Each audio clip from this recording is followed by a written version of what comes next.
কেমন আছেন আপনারা? আলহামদুলিল্লাহ।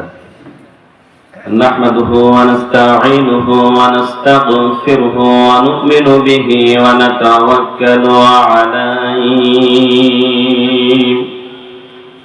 ونعوذ بالله من شرور أنفسنا ومن سيئات أعمالنا من يهده الله فلا مضل له ومن يضلل فلا هادي له ونشهد أن لا إله إلا الله وحده لا شريك له ونشهد أن سيدنا وحبيبنا ومولانا محمدا عبده ورسوله الذي أرسله بالحق بشيرا ونذيرا وداعيا إلى الله بإذنه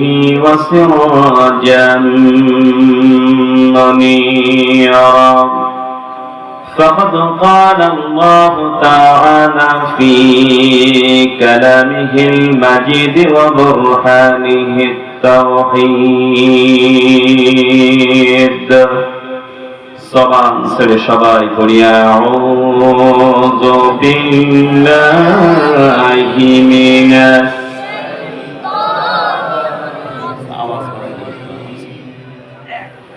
بسم الله الرحمن الرحيم قد أفلح المؤمنون الذين هم في صلاتهم خاشعون والذين هم عن اللغو معرضون والذين هم للزكاة فاعلون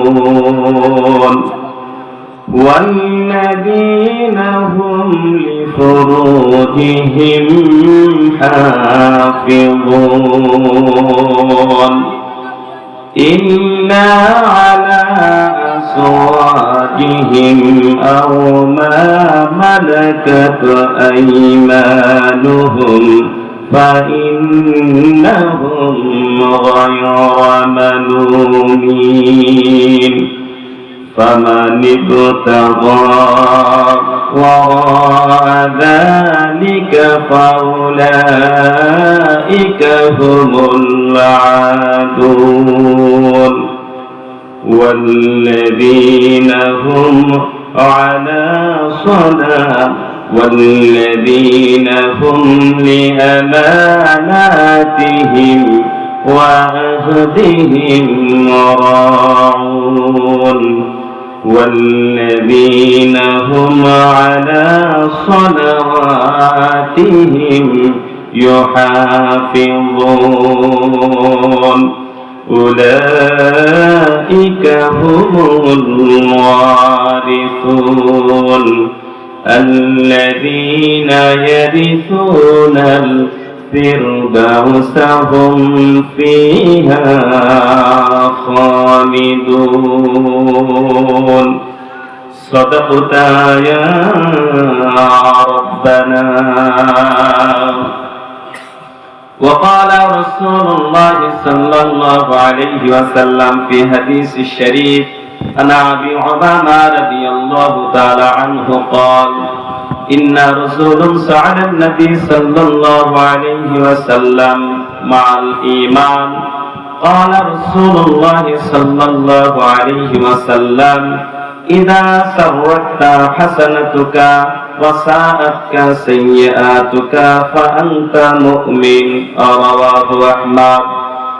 وقال الله تعالى في شان حبيبي إن الله وملائكته يصلون على النبي يا أيها الذين آمنوا صلوا عليه وسلموا تسليما اللهم صل على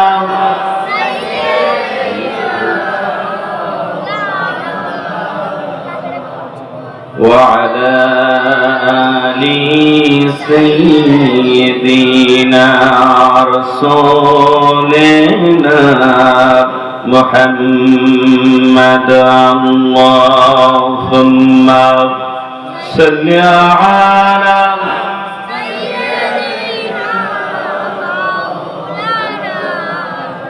وعلى آل سيدنا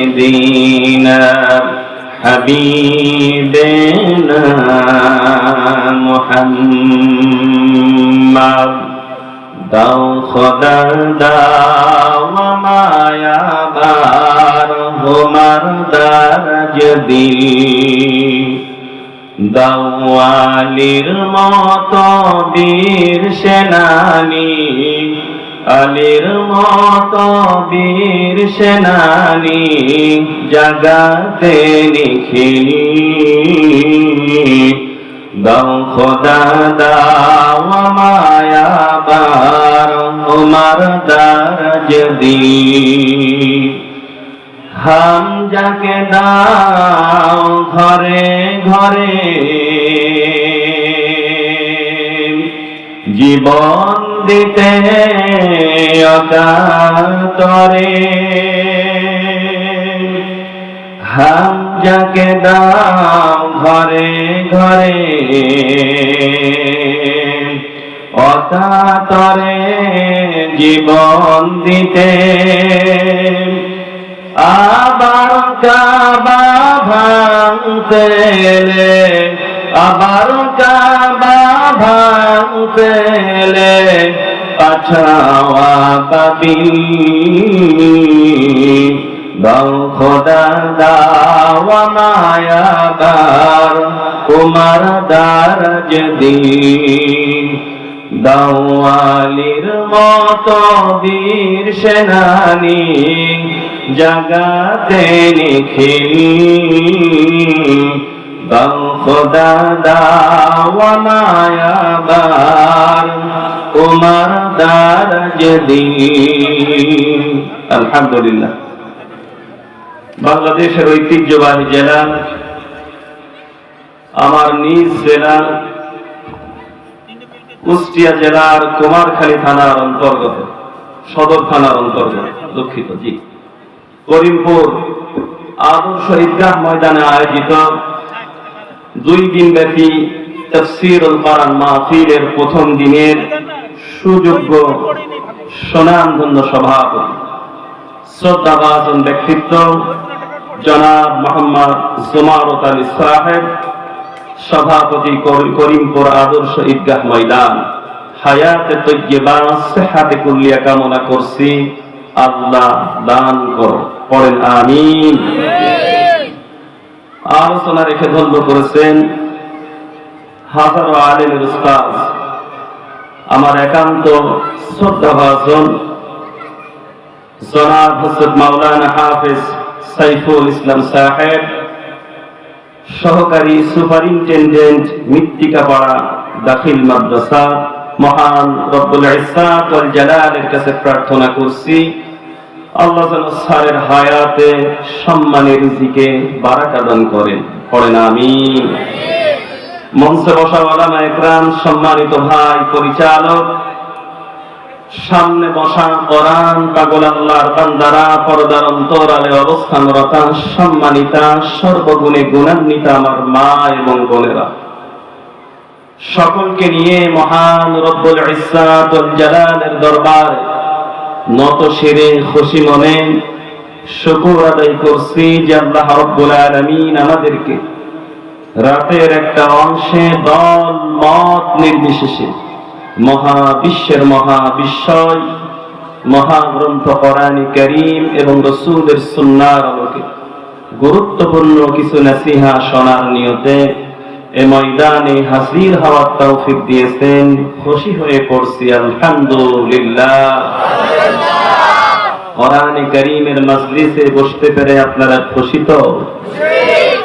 সবাই খুশি? যারা একটু বেশি খুশি তারা একটু আওয়াজ দিয়ে পড়ছি আলহামদুলিল্লাহ।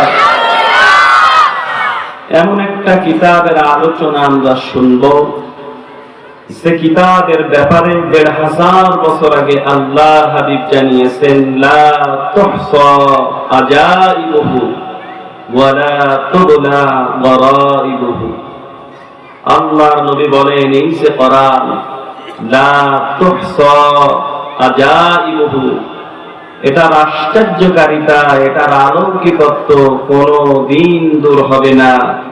ওয়া লা তুবলা গরাইবুহু, এই যে কোরআন, এটা কোনদিন তোমাদের কাছে পুরাতন মনে হবে না। সরে বলেন সুবহানাল্লাহ। এমন একটা কিতাবের আলোচনা শুনতে পেরেছি, শোনার সুযোগ পেয়েছি, এই কারণে অবশ্যই আমাদের খুশি হওয়া দরকার। আপনারা খুশি তো? আল্লাহ রাব্বুল আলামিন বলেন, কুল বিফাদলিল্লাহি ওয়া বিরাহমাতিহি ফাবিযালিকা ফালইফরাহু হুয়া খায়রুম মিম্মা ইয়াজমাউন।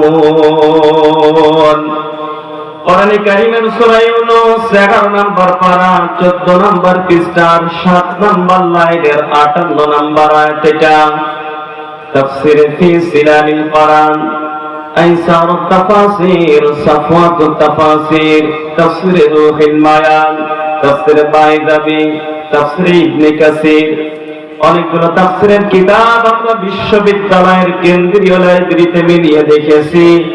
সমস্ত মুফাসসির আয়াতের ব্যাপারে একই বক্তব্য দিয়েছেন। সুবহানাল্লাহ বলতে পারেন না? আল্লাহ পাক বলেন, হে নবী, তাম পৃথিবীর মানুষদেরকে আপনি এই কথা জানিয়ে দিন, যত নিয়ামত আমি আল্লাহ পৃথিবীতে বান্দাদেরকে দিয়েছি, সবচাইতে বড় নিয়ামতের প্রমাণ দিয়েছি আমি আল্লাহ বান্দার প্রতি এই কোরআন নাযিল করে। আমার ভাইরা, এই পৃথিবীতে আল্লাহ তার বান্দাদেরকে অগণিত নিয়ামত দিয়েছেন। কোরআনে কারীমে আল্লাহ তাআলা জানিয়েছেন, ওয়া ইন তাউদ্দু নি'মাতাল্লাহি লা তুহসুহা। পৃথিবীতে আমি আল্লাহ আমার বান্দাদেরকে যত নিয়ামত দিয়েছি, কিয়ামত পর্যন্ত কোন ব্যক্তি যদি আমার নিয়ামত গণনা করার চেষ্টা করে, কিয়ামত পর্যন্ত আমি আল্লাহর নিয়ামত গণনা করে শেষ করতে পারবে না। ডাইনে বামে, সামনে পিছনে, উপরে নিচে, যেই দিকে তাকাই ওই দিকে নিয়ামত কার? আরো জোরে বলেন কার? আমার ভারত অনেক নিয়ামত আছে, আমরা সহজে পেয়ে যাই। এই কারণে ওইটা রবের দেওয়া কত বড় নিয়ামত ওটা টের পায় না। যেমন সন্তান, এই পৃথিবীতে সন্তান এটা রবের দেওয়া ছোট নিয়ামত না বড় নিয়ামত? পৃথিবীতে এমনও অনেক মানুষ আপনি পাবেন, টাকা আছে, পয়সা আছে, কর্তৃত্ব আছে, ক্ষমতা আছে, কিন্তু একটা সন্তানের জন্য লড়াইত। আমার ভাইরা বিবাহ করেছেন, ৫-৭ বছর পার হওয়ার পরে যদি একটা সন্তান না হয়, সামাজিক ভাবে আপনি বিধ্বস্ত হবেন, লোকে আপনার ব্যাপারে মন্দ ধারণা করবে। কথা বললেন না কেন? আল্লাহ রাব্বুল আলামিন বলেন, অথচ অনেককে আমি আল্লাহ বিবাহের 1 বছর, 2 বছর, 3 বছরের মাথায় তাদের স্ত্রীদের কোল জোড়ে আমি আল্লাহ আমার রব নামের ইজ্জতে তাদেরকে সন্তান নামক এই নিয়ামত দিয়ে থাকি। সরে বলেন সুবহানাল্লাহ। আল্লাহ বলেন, কি মনে করো এটার মালিকানা তোমার না? أفرأيتم ما تمنون أأنتم تخلقونه أم نحن الخالقون سورة بلن الله أكبر কোরআনে কারীমের সূরা ওয়াকিয়া 27 নম্বর পারা 15 নম্বর পৃষ্ঠা 4 নম্বর লাইনে আয়াতটি আছে। আল্লাহ পাক জানিয়েছেন পৃথিবীর মানুষেরা কি মনে করো এই যে ছোট্ট ছোট্ট সন্তান এগুলোর মালিকানা তোমার না? তুমি তো কিছু সময়ের জন্য তোমার স্ত্রীর বিছানায় গিয়েছিলে, এই পর্যন্ত তোমার দায়িত্ব শেষ। বাকি যা করার আমি আল্লাহর কুদরত আরশে বসে বসে করেছে। আমার বাপ এরকম হাজারো নিয়ামতের বর্ণনা এখন আমি আপনাদেরকে শোনাতে পারবো, কিন্তু আমার আলোচনার সাবজেক্ট ওইটা না, আমি ওইদিকে যাব না। আল্লাহ বলছেন যত নিয়ামতের প্রমাণ আমি বান্দাদেরকে দিয়েছি, সবচাইতে বড় নিয়ামতের প্রমাণ দিয়েছি আমি আল্লাহ বান্দার প্রতি এই কোরআন নাযিল করে। সুবহানাল্লাহ বলতে পারেন না? ফাবিযালিকা ফালিয়াফরাহু। সুতরাং পৃথিবীতে যারা কোরআন পড়ার সুযোগ পেয়ে গেল, শোনার সুযোগ পেয়ে গেল, এই লোকগুলো যেন খুশি হয়ে যায়, এই লোকগুলো যেন আনন্দ করে। আজকে আমরা যারা এই করিমপুর ঈদগাহ ময়দানে এলাকাবাসী কর্তৃক আয়োজিত এই তাফসীর মাহফিলের ওসিলায় যারা কোরআন শোনার বোঝার সুযোগ পেলাম, অবশ্যই রবের নির্দেশ অনুযায়ী আমাদের খুশি হওয়া দরকার। আপনারা খুশি তো? আপনি কেন খুশি হবেন আল্লাহ নিজে ব্যাখ্যা দিচ্ছেন। হুয়া খায়রুম মিম্মা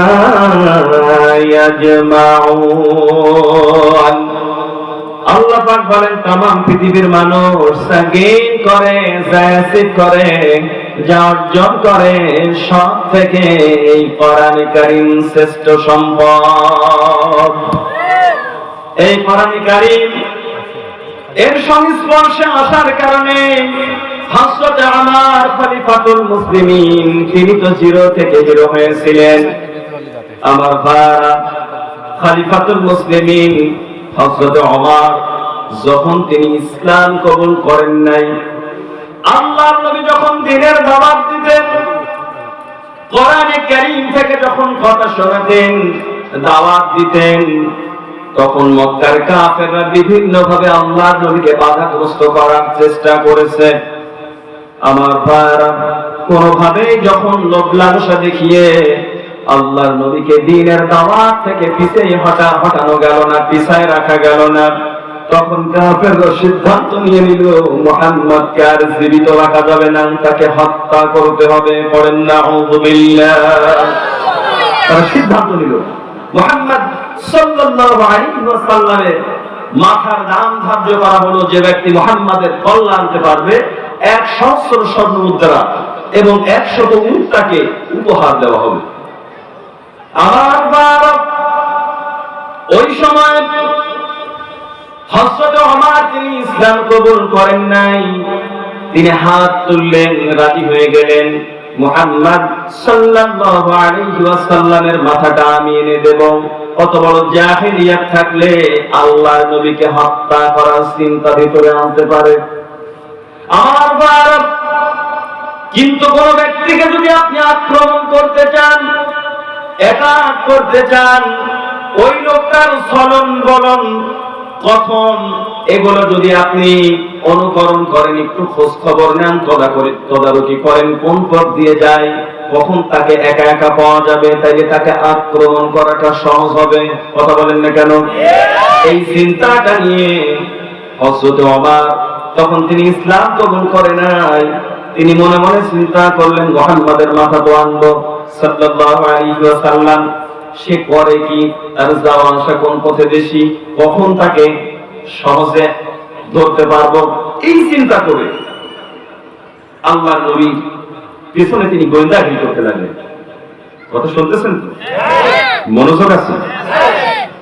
আমার ভারত, আল্লাহর নবী কাবা প্রান্তরে দাঁড়িয়ে সূরা হাক্কা তিনি নামাজের মধ্যে তিলাওয়াত করতেছেন, নামাজের মধ্যে আছেন।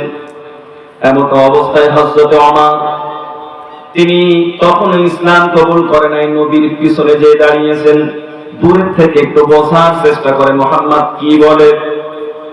সূরা হাক্কা আল্লাহর নবী তিলাওয়াত করতেছেন। আমার ভাইয়েরা, আজকে আমরা দুনিয়াতে সাধারণ যে সমস্ত ব্যক্তিরা আলোচক হিসাবে, মুফাসসির হিসাবে মঞ্চে কথা বলি, আমাদের মুখ থেকে এই কথা শোনার জন্য আপনারা লেপের উষ্ণতাকে অপেক্ষা করে শীতের মধ্যে ময়দানে হাজির, ঠিক কিনা?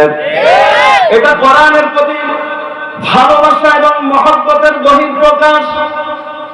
সাধারণ দুনিয়ার কোন আলেমের মুখে কোরআন শুনতে যদি এত মজা লাগে, আমার ভাইরা, যার উপরে আল্লাহ তাআলা কোরআন নাযিল করেছেন, তিনি যদি নিজ কণ্ঠে কোরআনে কারীম তিলাওয়াত করেন, মজা তত বেশি না কম? আল্লাহর নবী তিনি নামাজের মধ্যে কোরআনে কারীম তিলাওয়াত করতেছেন। এমত অবস্থায় হযরত ওমর তিনি কোরআনে কারীমের সুরে বিমোহিত। এত সুন্দর ছন্দ, এত সুন্দর মিল। إذا السماء انفطرت وإذا الكواكب انتثرت وإذا البحار فجرت وإذا القبور بعثرت قال الله أكبر। প্রত্যেকটা আয়াত যদি আপনি থেমে থেমে পড়েন, যেন মনে হবে পৃথিবীর সবচাইতে শ্রেষ্ঠ কবির কবিতা। আর যদি একাধারে ধারাবাহিক ভাবে পড়েন, তাইলে মনে হবে দুনিয়ার সবচাইতে বড় সাহিত্যিকের সাহিত্য। সুবহানাল্লাহ। আল্লাহ নবী তার সুরলিত কণ্ঠে যখন সূরা হাক্কা তিলাওয়াত করতেছে, হযরত ওমর জাহেলিয়াত তার মধ্যে, তখনও তিনি ইসলাম কবুল করে নাই, সুরে বিমোহিত। তিনি মনে মনে চিন্তা করতেছেন, মুহাম্মদ এত সুন্দর ছন্দ দিয়া কি বলে, নিশ্চয় এটা উন্নত মানের কোন কবিতা হবে। পড়েন নাউযুবিল্লাহ। কোরআন কি কোন কবিতার কিতাব? সবাই বলে আমার বাবা। এই মন্তব্য শুধু হযরত ওমর তিনি করে নাই, মক্কার কাফেরদের সামনে যখন আল্লাহ নবী দ্বীনের দাওয়াত দিতেন, কোরআনে কারীম থেকে কথা বলতেন, কাফেররা তখন বলতো, ইন হাযা ইল্লা আসাতিরুল আউয়ালিন। এটা পূর্ব যুগের ইতি কথা। এইরকম কিসসা কাহিনী গল্প আমরা জীবনে অনেক শুনছি। পড়েন নাউযুবিল্লাহ। তারা মনে মনে চিন্তা করত, এইটা যদি কোন কবির কবিতা হবে, আরশের মালিক আল্লাহ তাআলা স্বয়ং তিনি প্রতিবাদ করলেন, জানিয়ে দিলেন, ওয়ালা আল্লামনাহু আশ-শি'রা ওয়া মা ইয়ানবাগী লা ইন হুয়া ইল্লা যিকরুন ওয়া কুরআনুম মুবিন। জোরে বলেন আল্লাহু আকবার। কোরআনে কারীমের সূরা ইয়াসিন থেকে শোনাচ্ছি, আল্লাহ তাআলা কাফেরদের মন্তব্যের প্রতিবাদ করলেন, ওয়া মা আল্লামনাহু আশ-শি'রা ওয়া মা ইয়ানবাগী লা। আমি আমার নবীকে কোনো সাহিত্য শেখাই নাই, কোনো কবিতা শেখাই নাই। ইন হুয়া ইল্লা যিকরুন ওয়া কুরআনুম মুবিন। এইটা একটা উপদেশের কিতাব, আর এইটা হচ্ছে একখানা সুস্পষ্ট কোরআন। জোরে বলেন সুবহানাল্লাহ। হযরত ওমর তিনি মনে মনে বাইরে দাঁড়ায়া দূরের থেকে নবীর কণ্ঠে কোরআন শুনে ছন্দে বিমোহিত, সুরে বিমোহিত। তিনি চিন্তা করতেছেন, এইটা বুঝি উন্নত মানের কোন কবিতা হবে। আমার বাপ ইনসিডেন্টলি এন্ড কুইন্সিডেন্টলি আল্লাহ নবী সূরা হাক্কার এই আয়াতটা তখন তিলাওয়াত করতেছেন, ওয়া মা হুয়া বিকাউলি শাইরিন কলিলাম মা তুমিনুন। পড়েন আল্লাহু আকবার। আল্লাহর নবী নামাজের মধ্যে তিলাওয়াত করতেছেন, এটা কোনো কবির কবিতা নয়, কিন্তু অল্প সংখ্যক মানুষ এইটার প্রতি ঈমান আনে। হযরত ওমর তিনি একজন আরবি মানুষ, তিনি আরবি ভাষা বোঝেন। তিনি মনে মনে চিন্তা করতেছেন যে আমি মনে মনে চিন্তা করলাম এটা কোনো কবির কবিতা হবে, কিন্তু মুহাম্মদ সাল্লাল্লাহু আলাইহি ওয়াসাল্লাম তো দেখি নামাজের মধ্যে দাঁড়ায় দাঁড়ায় বলে না এটা কোনো কবির কবিতা না।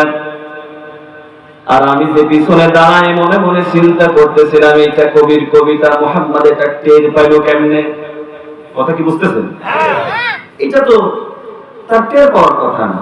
তাইলে নিশ্চয় মুহাম্মদ কোন গণক হবে সাল্লাল্লাহু আলাইহি ওয়াসাল্লাম, আর সে যেটা পড়ে এইটা কোন গণনা শেখা বই পড়েন না। আউযু বিল্লাহ। সঙ্গে সঙ্গে আল্লাহ তাআলার নবী পরের আয়াত তেলাওয়াত করতেছেন, ওয়ালা বিকাউলি কাহিনিন কলিলাম মা তাযাক্কারুন। পড়েন আল্লাহু আকবার। আল্লাহর নবী পরের আয়াতে তিনি সুন্দরভাবে জানিয়ে দিলেন না এটা কোন গণকের গণনাও নয়, কিন্তু অল্প সংখ্যক মানুষই এইটার থেকে উপদেশ গ্রহণ করে। সুবহানাল্লাহ। হযরত ওমর অবাক হয়ে যাচ্ছেন যে আমি যে পিছনে তার কথা ফলো করতেছি এটা তো মুহাম্মদ সাল্লাল্লাহু আলাইহি ওয়াসাল্লাম তিনি জানেন না। আমি চিন্তা করলাম এটা কোন কবির কবিতা হবে, সে বলল না। চিন্তা করলাম এটা কোন গণকের গণনা হবে, সে বলল না। তাইলে এটা কি? সঙ্গে সঙ্গে আল্লাহর নবী পরের আয়াত তেলাওয়াত করলেন, তানসিলুম মির রাব্বিল আলামিন। জোরে বলেন আল্লাহু আকবার। আল্লাহর নবী নামাজের মধ্যে সুন্দরভাবে জানিয়ে দিলেন এটা কোন কবির কবিতা না, এটা কোন গণকের গণনা না, এটা মহান রবের পক্ষ থেকে নাযিলকৃত একখানা কিতাব। সুবহানাল্লাহ। আমার ভারত এই কোরআনের সংস্পর্শে পৃথিবীতে যে বাজার আসছে তাদের সম্মান আল্লাহ তাআলা আকাশচুম্বী করে দিয়েছেন। আমার ভাইরা, এই যে কোরআন, আমাদের গ্রাম অঞ্চলের অনেক মেয়েরা অনেক সময় কোরআনকে প্রোটেক্ট করার জন্য অনেক সময় পরিত্যক্ত একটা কাপড়ের টুকরা দিয়া সুন্দর করে কোরআনটাকে পেঁচিয়ে রাখে। দেখছেন না? গামছাটা অনেকদিন ব্যবহার করছেন, শাড়িটা অনেকদিন ব্যবহার করছেন, এরপরে যখন আর গায়ে দেওয়ার মতো আর উপযুক্ত পরিস্থিতিতে নাই, তখন ওইখান থেকে একটা পাশের থেকে একটা অংশ ছিঁড়ে কোরআনে কারিমে সুন্দরভাবে মলাট হিসাবে রেখে দিয়েছেন যাতে ময়লাবাজি না পড়ে। একদিন কোরআনে কারিম খুলে তিনি পড়তে গিয়েছেন, হঠাৎ করে হাতের থেকে এই জীর্ণ শীর্ণ কাপড়ের টুকরাটা হাত থেকে ভুলবশত পড়ে গেছে। সঙ্গে সঙ্গে ওই মেয়ে, ওই মহিলাটা ওই কাপড়ের টুকরাটা তাড়াতাড়ি করে নিয়ে ঝাড়া দিয়ে মুখের মধ্যে চুমা নিয়ে বুকের সঙ্গে লাগায়। ঠিক কিনা?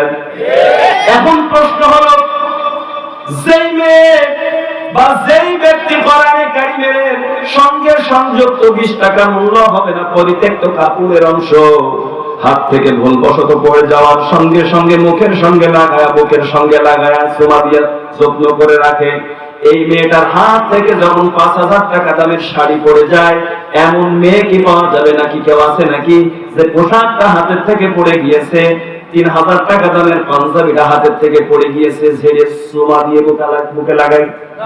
আছে? আমার ভাইরা, কি বুঝলেন আপনি? 5000 টাকা 3000 টাকার দামের পোশাক হাত থেকে পড়ে গেছে, কিন্তু মুখেও লাগাই নাই, চুমাও দেয় নাই, বুকেও লাগাই নাই, কিন্তু 20 টাকা মূল্য হবে না।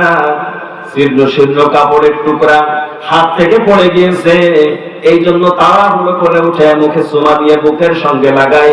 একটাই কারণ, 5000 টাকা দামের শাড়ির থেকে, পোশাকের থেকে কোরআনের সংস্পর্শে থাকার কারণে ওই জীর্ণ শীর্ণ 20 টাকা মূল্য হবে না, ওই কাপড়ের টুকরাটার সম্মান আল্লাহ কোরআনের ইজ্জতে বাড়িয়ে দিয়েছে।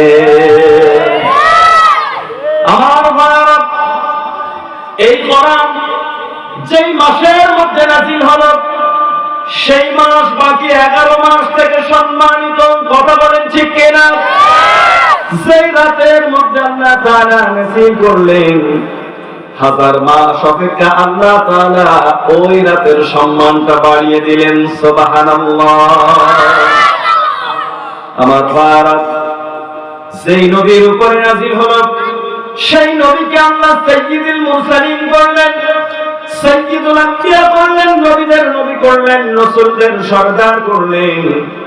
যেই ফেরেশতাই কোরআন বহন করলো আল্লাহর লক্ষ মিলিয়ন বিলিয়ন ফেরেশতার মধ্যে রূহুল আমিন, রূহুল কুদুস, শাদীদুল কুওয়া সাইয়েদনা জিবরাইলের সম্মান আল্লাহ সমস্ত ফেরেশতাদের উপরে দিয়ে দিলেন। আমার ভাইরা, এই কোরআনের সংস্পর্শে যারা এসেছে তাদের সম্মানটা আল্লাহ তাআলা আকাশ জমি করে দিয়েছেন। ও আমার করিমপুরের ভাইরা, মৃত্তিকা পাড়ার ভাইরা, তোমরা যদি এই কোরআনের সংস্পর্শে আসতে পারো উভয় জগতে আল্লাহ তাআলা তোমাদের সম্মানটাকেও বাড়িয়ে দেবে। এই জন্য আমৃত্যু কোরআন এর পথে, কোরআনের মতে চলবো। রাজি আছেন? কারা কারা রাজি আছেন? দুহাত তুলে আল্লাহকে দেখান। লিল্লাহি তাকবীর। দেখেন তো, হাত তুলে নিকে দেখেন তো কোনো 2 নম্বর আছে নাকি? আলহামদুলিল্লাহ, আলহামদুলিল্লাহ, আল্লাহ কবুল করুক। আসুন আমরা আর এদিকে ওদিকে কথা না বলে সরাসরি কোরআন কারীম থেকে আমরা তাফসীর শুরু করি। সবাই জবান খুলে কোরআনের সোনালী আয়াত তিলাওয়াত করেন। নাউযু বিল্লাহি মিনাশ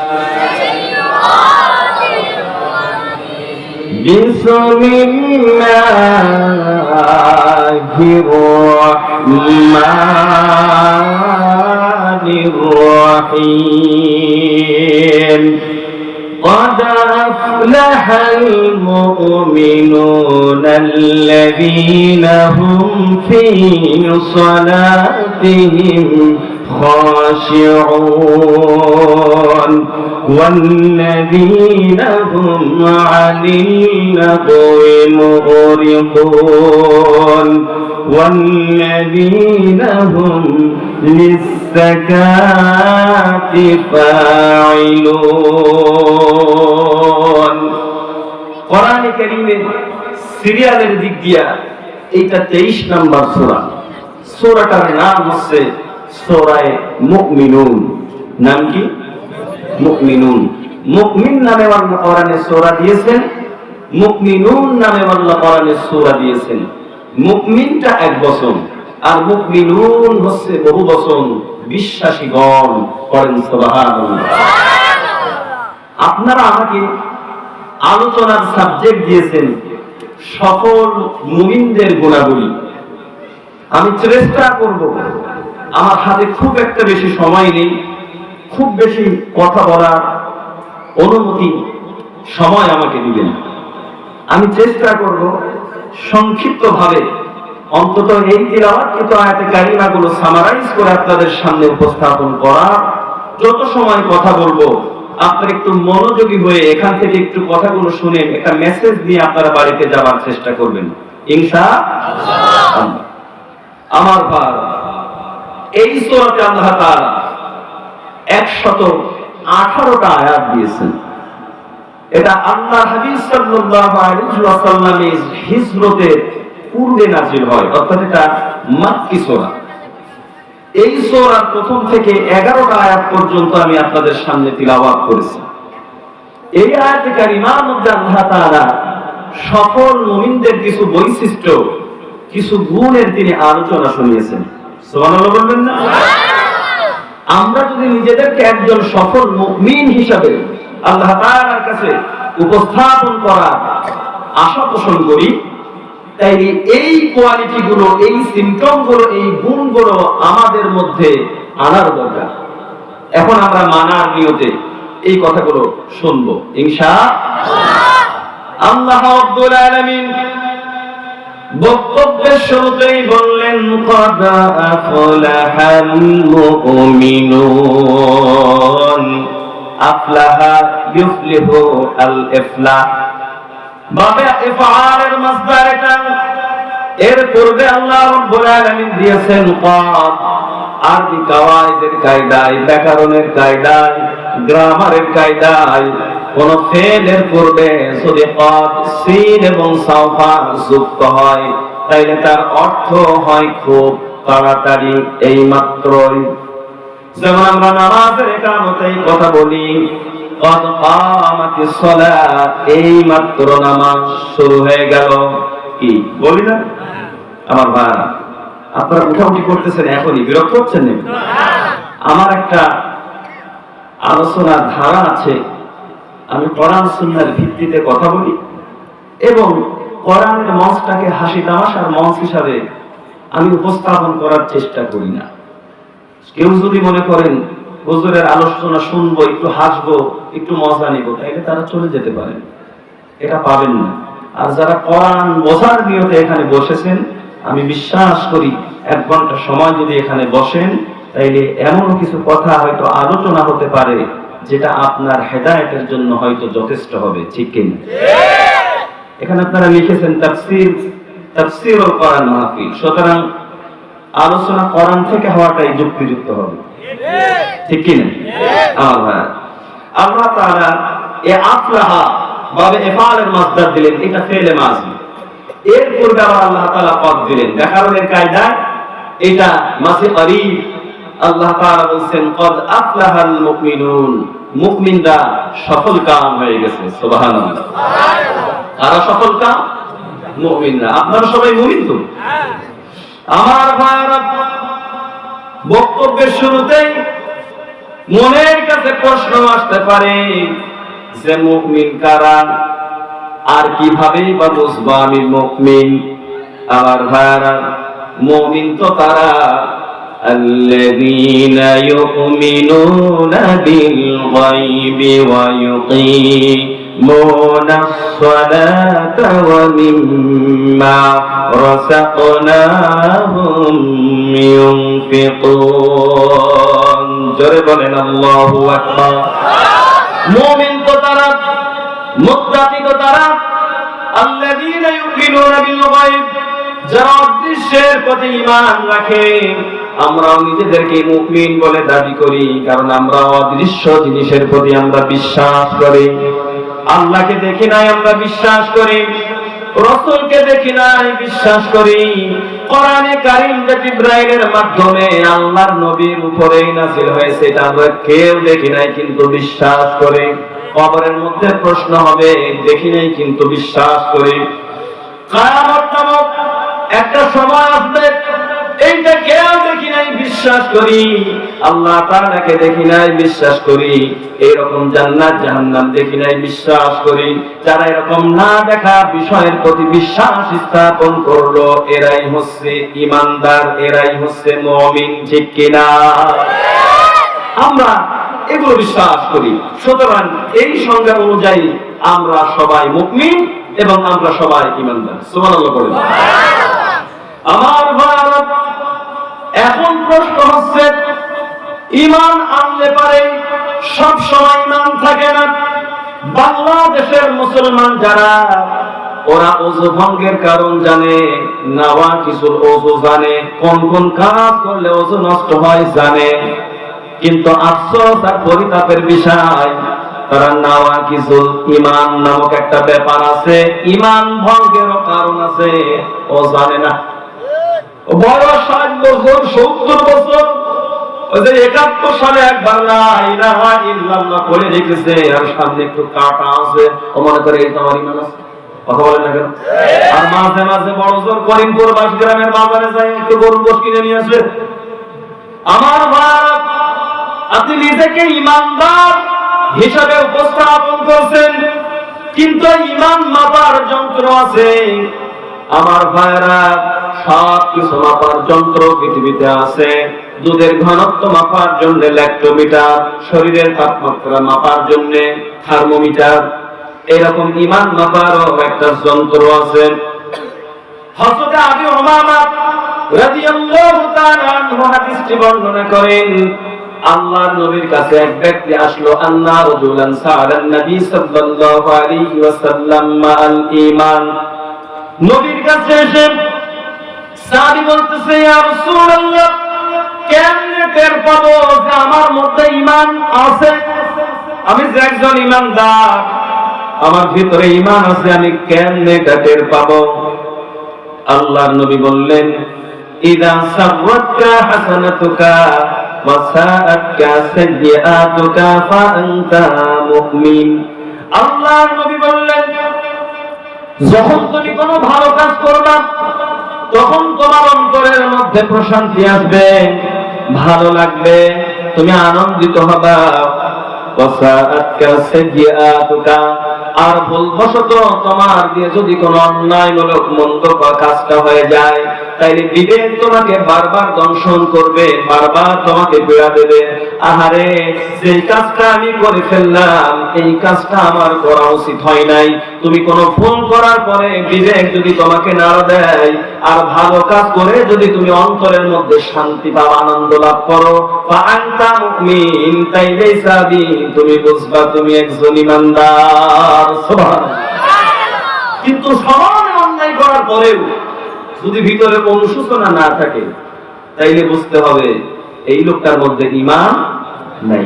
কিন্তু আমার দেশে এমন অনেক হাজি পাবেন, গাজী পাবেন, সামনের কাতারের মুসল্লি পাবেন, বিগত 16টা বছর আলেমদের প্রতি নির্যাতন করা হয়েছে, নিষ্পেষণ করা হয়েছে, জুলুম করা হয়েছে, তাফসীর মাহফিলে আলোচকদের মন করে কথা বলতে দেওয়া হয় নাই, নিরপরাধ ছোট্ট ছোট্ট ছাত্র বাচ্চা 12, 15, 17, 18 বছরের যুবকদেরকে পাখির মতো গুলি করে তাদের মায়েদের মুখ খালি করা হয়েছে। কিন্তু নির্লজ্জ সমাজে কিছু লোক আছে, তাদের মধ্যে অনুশোচনা নেই, তাদের মধ্যে কোনো অনুশোচনা নেই। রাসূল বলেন, ইযা সাবাতকা হাসানাতুকা ওয়া সাআতকা সাইয়্যাতুকা ফাআনতা মুমিন। যদি মন্দ কোনো কর্ম করার পরে, মন্দ কোনো ব্যক্তির সমর্থন করার পরে তার দিয়ে যদি অন্যায় হয়, আর ওইটার অনুশোচনা যদি ভিতরে কাজ না করে যে এমন দল করলাম, এই দলের চরিত্র এইরকম, এই অনুশোচনা যদি আপনার মধ্যে না আসে, রাসূল বলছেন বুঝতে হবে ওই লোকটার মধ্যে ঈমান নাই। আপনার কি কষ্ট হচ্ছে? রাগ করতেছেন? অনেকের হালকা একটু জ্বলতেছে।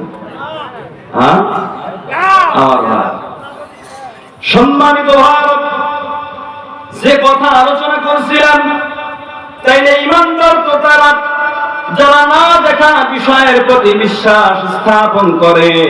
2 নম্বরে, কোন ভালো কর্ম করলে আনন্দিত হয়, আর মন্দ কর্ম যদি অজ্ঞতা বশত হয়ে যায়, মনে মনে তার বিবেকটাকে দংশন করে, তার বিবেকটাকে নাড়াবে, এই কাজটা ঠিক হয় নাই। এরাই হচ্ছে ঈমানদার, এরাই হচ্ছে মুমিন। আল্লাহ বলেন, ক্বাদ আফলাহাল মুমিনুন, মুমিনগণ সফল কাম হয়ে গেছে। আমার ভাইরা, তাফসীরে মুফাসসির তাফসীর আবু বকর জাকারিয়ার মধ্যে লিখেছেন, ক্বাদ আফলাহাল মুমিনুন, মুমিনগণ সফল কাম অলরেডি হয়ে গেছে। সূরা বলেন সুবহানাল্লাহ। এরপরে তাফসীরে বাইদাবী মুফাসসির লিখেছেন যে না, শুধু অর্থটা এমনটা না, ক্বাদ আফলাহাল মুমিনুন, যারা মুমিন হয়েছে তারা সফলতার মধ্যেই আছে। সূরা বলেন সুবহানাল্লাহ। আমার ভারত, তবে তাদের মধ্যে অন্তত 6টা কোয়ালিটি থাকা লাগবে, গুণ থাকা লাগবে। কয়টা? সবাই বলেন। সফল মুমিনের গুণ আল্লাহ তাআলা বলেন, 1 নাম্বার গুণ হলো আল্লাযীনা হুম ফি সালাতিহিম খাশিউন। জোরে বলেন আল্লাহু আকবার। আল্লাহ তাআলা বলেন, সফল মুমিন যারা, তাদের প্রথম কোয়ালিটি, প্রথম গুণ হলো তারা খুশুখুজুর সঙ্গে নামাজ আদায় করবে। এইবার আমরা যারা ঈমানদার দাবি করি, 5 ওয়াক্ত নামাজ আদায় করি, এই দিক দিয়ে যদি বিবেচনা করি, অর্ধেকের বেশি এখন আমরা বাদ করে যাব। কথা বললেন না কেন? আমার ভারত, খাশিউনের ব্যাখ্যা মুফাসসির লিখেছেন, খুশু এবং খুশু এই খুশু এবং খুদু তাফসিরে বাইজাবির মধ্যে মুফাসসির লিখেছেন, তাফসিরে আবু বকর জাকারিয়াতে আছে, তাফসিরে ইবনে কাসিরে আছে। এতদিন শুধু ওয়াজ করেছে খুশু খুদু। এই খুশু খুদু, খুজু না খুদু দান, এই যে খুশু এবং খুদু এটা কি জিনিস? খুশু এবং খুদুর ব্যাপারে তাফসিরে মুফাসসির লিখেছেন, খুদু হচ্ছে ওইটা যা নামাজের শারীরিক দিক দিয়ে বাহ্যিক দিক দিয়ে যেটা প্রকাশ পায়, যে বিনয়। আপনি যখন নামাজ পড়তেছেন বাইরের থেকে দেখা যাবে খুব সুন্দরভাবে মনোযোগী হয়ে নামাজ পড়তেছে, এইটা হচ্ছে খুদু। কথা বুঝতেছেন? আর খুদু হচ্ছে শুধু বাইরে না, নামাজ পড়তেছেন বাইরের থেকে মনে হচ্ছে খুব মনোযোগ, কিন্তু ভিতরে মনে মনে চিন্তা করতেছে আমার শেষ ওভারে 12 রান 6 বলে মুশফিক নীতি পাইল তো। কথা বলেন না কেন? মানে আপনি বাইরে দেখাচ্ছেন খুব বিনয়, কিন্তু মনের মধ্যে তাড়াতাড়ি ইমাম সাহেব লম্বা কেরা ধরেছে, সে সবার কি রেজাল্ট হইল না।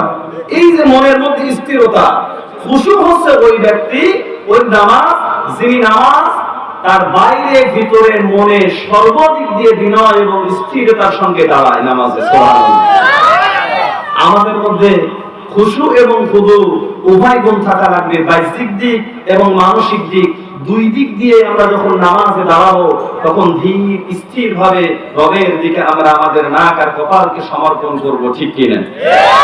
আমার বাপ আল্লাহর নবী বলেন, আউয়ালু মা ইউহাসাবু বিহিল আবদু ইয়াউমাল কিয়ামাতিস সালাত।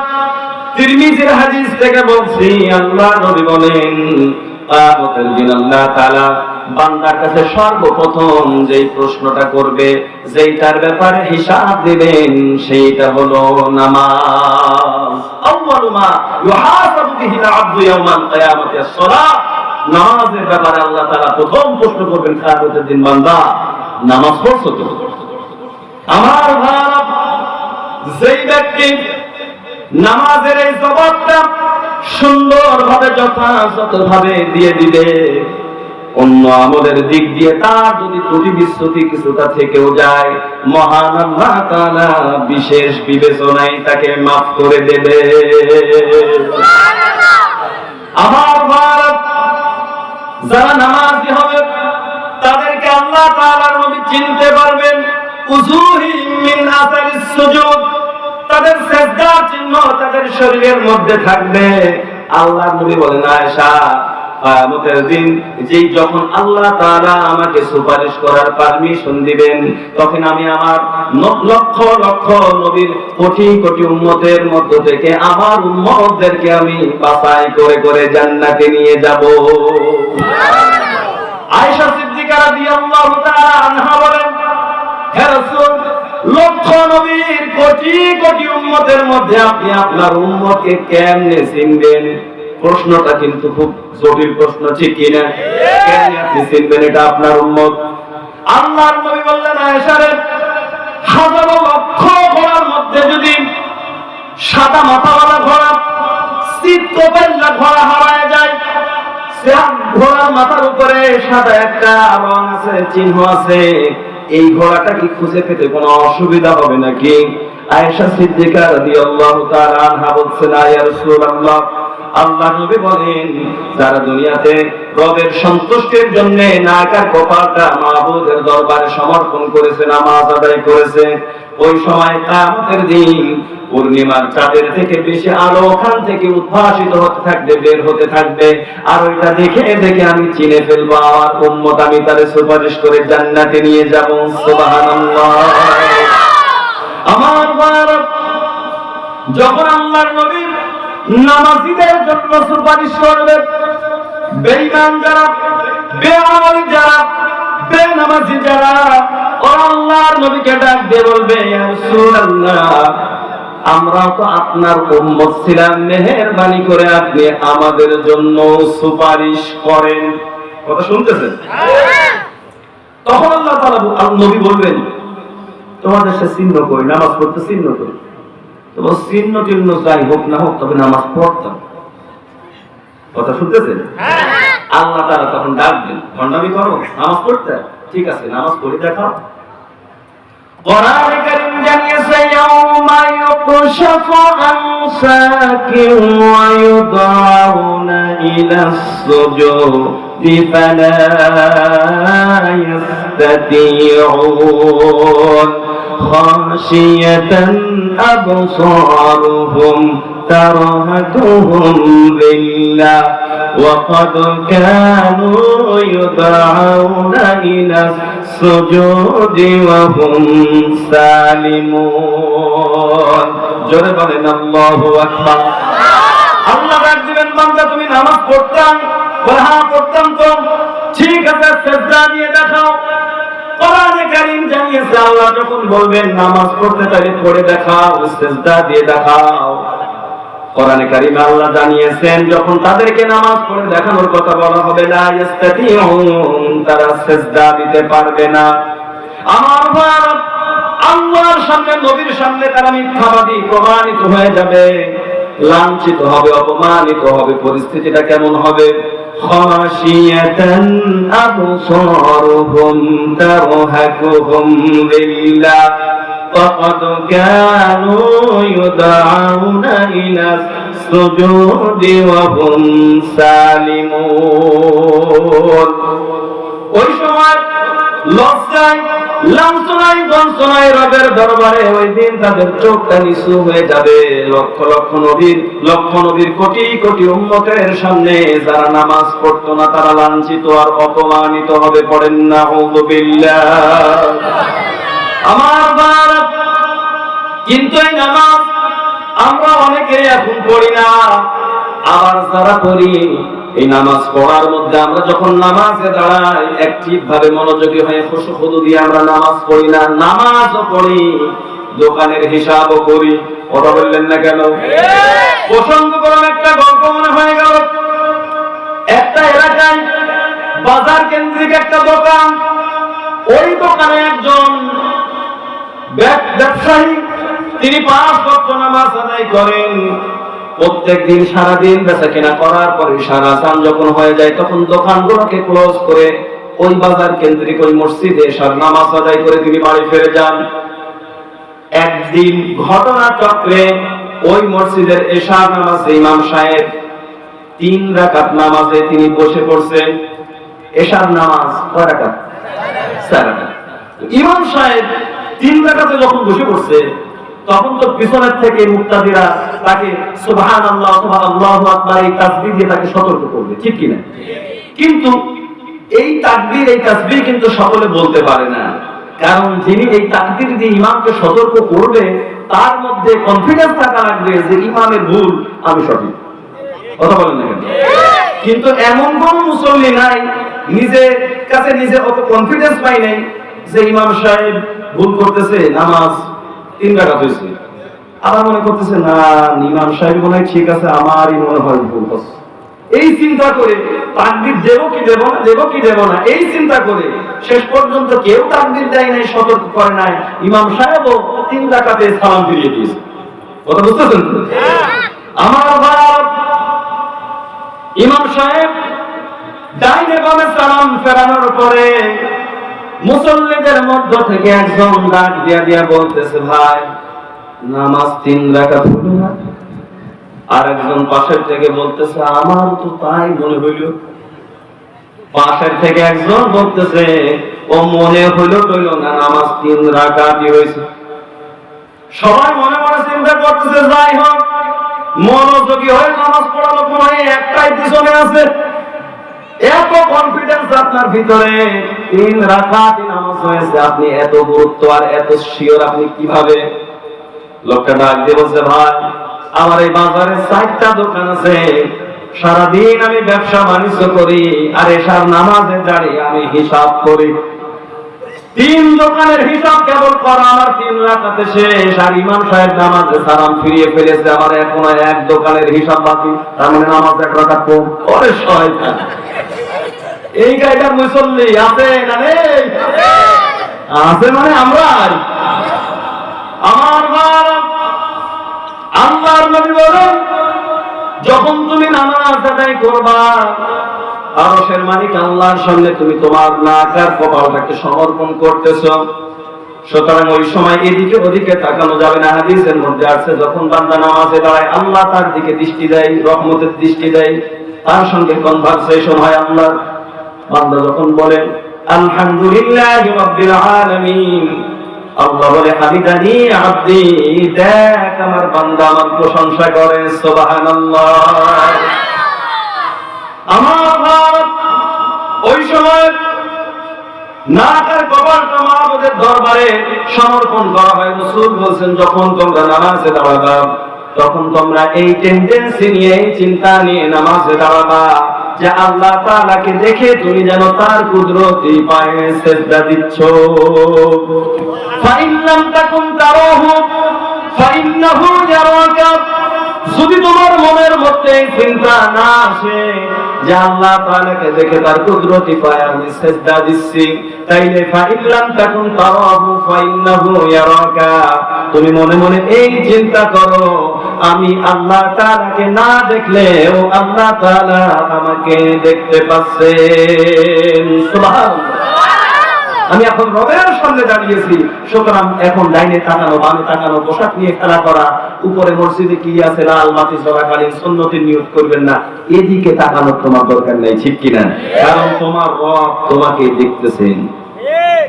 আমার রব এই জন্য নামাজে বসো এবং খুদু একাগ্রতা নিয়ে নামাজ আদায় করা লাগবে। আমার ভাইরা 6টা গুণ সময় আপনারা দিয়েছেন আমাকে 11টা পর্যন্ত, আদেও সম্ভব নয় আয়াতে কারিমার আলোচনা তাফসীর পেশ করা। আমার ভাইরা আমি মূল কথাগুলো টাচ দিয়ে দিয়ে যাওয়ার চেষ্টা করতেছি। তাইলে 1 নাম্বার আমরা সফল মুমিনের গুণ পেলাম। কোন মুমিন যদি নিজেকে সফল দাবি করতে চায় 1 নম্বরে তাকে নামাজি হওয়া লাগবে, আর তিনি যখন নামাজ পড়বেন তার নামাজের মধ্যে বিনয় থাকা লাগবে, ঠিক কিনা? কিন্তু আমরা নামাজ পড়ি যত ব্যস্ততা নামাজের সময়, সবার পরে জুমার দিনে আসে আর সবার আগে বের হওয়ার জন্য তাড়াহুড়ো করে। এইরকম মুসল্লি করিমপুরে মৃত্তিকা পাড়ায় আছে না নাই?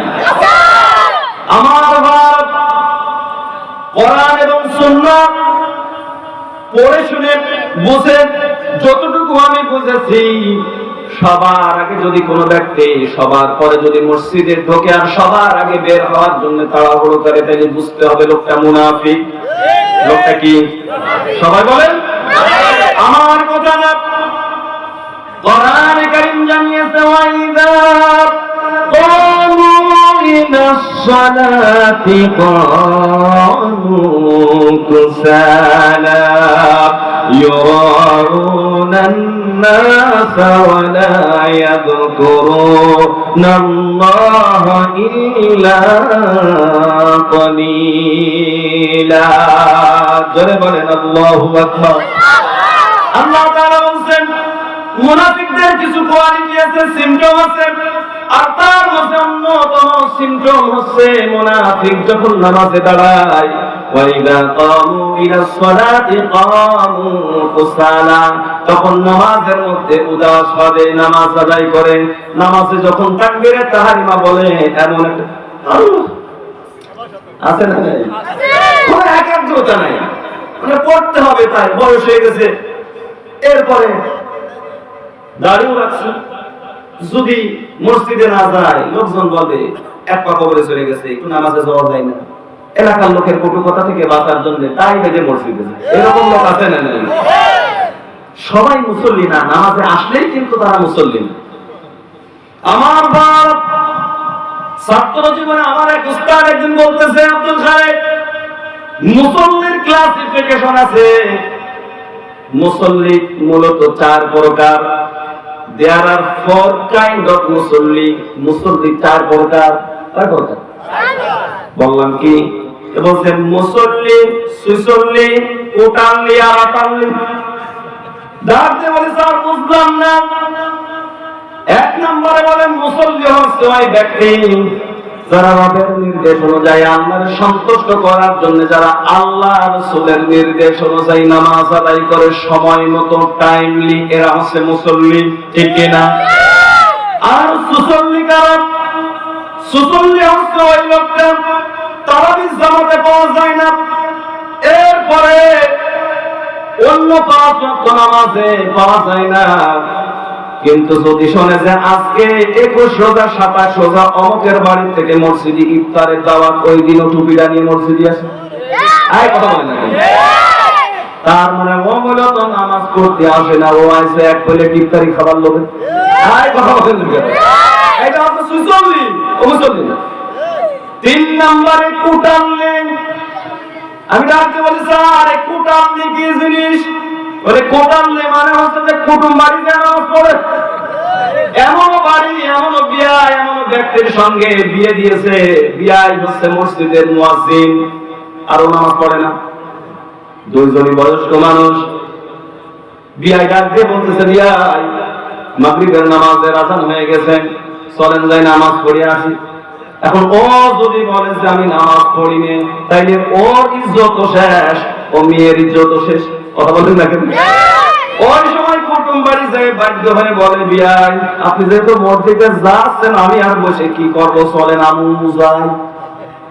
এটা হচ্ছে কুটাল্লি। এটা কি আপনার কি বিরক্ত হচ্ছেন? আমার আর আটাল্লি হচ্ছেন শুধুমাত্র 8 দিন পরে পরে, শুধু জুমার দিনে শুক্রবারে পড়ে। এইরকম মুসল্লি অবশ্যই এলাকায় নেই, আছে মানে আমরা অর্ধেকেরই বেশি হয়ে যাবে, শুধু জুমার দিন। আমার এইরকম নামাজের প্র্যাকটিস করলে হবে না। আমার ভাইরা, নামাজের সঙ্গে, নামাজের মাধ্যমে বান্দার সঙ্গে আল্লাহর কনভারসেশন হয়। আপনি যখন বলেন সামি আল্লাহু লিমান হামিদা, নামাজের মধ্যে আইডিয়া দেওয়া হচ্ছে তুমি যে আল্লাহর প্রশংসা করতেছো, আল্লাহ তাআলা তা শুনছেন না বা দেখছেন না এমনটা নয়।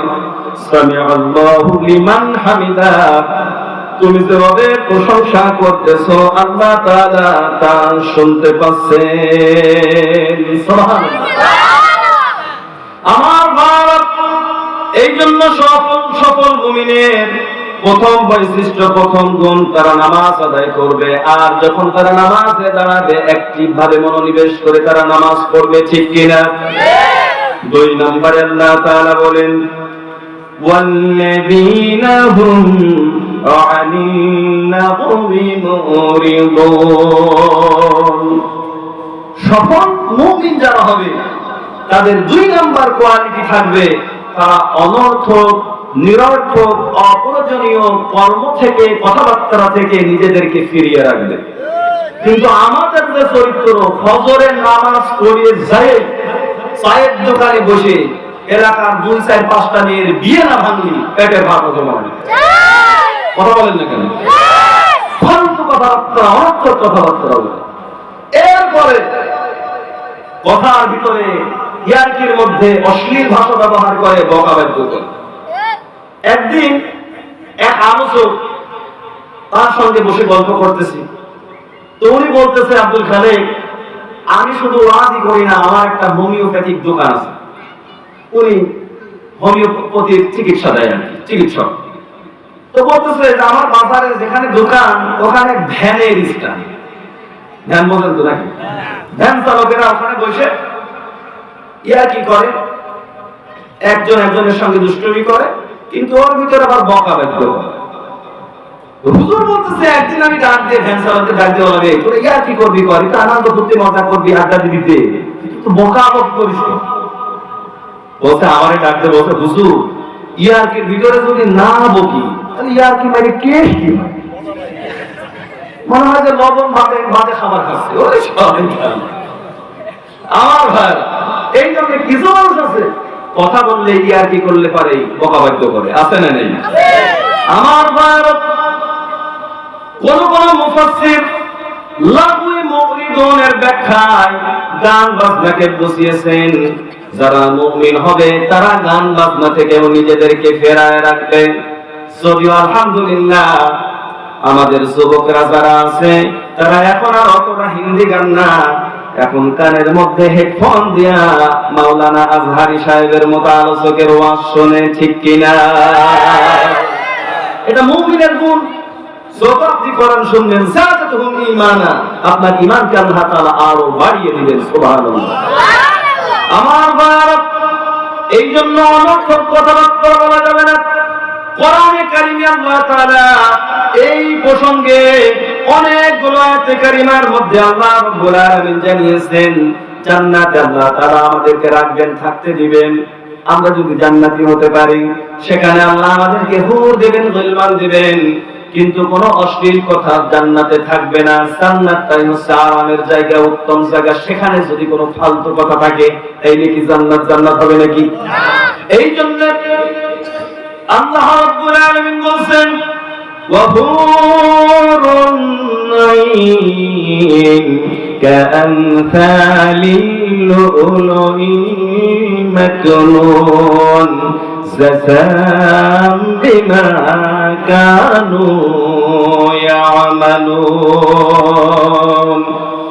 এরপরে আল্লাহ তাআলা বলেন এই সুন্দরী রমণী এদেরকে দেওয়া হবে জান্নাতে। তারা হুরের সঙ্গে, গিলমানের সঙ্গে আনন্দময় সময় কাটাবে।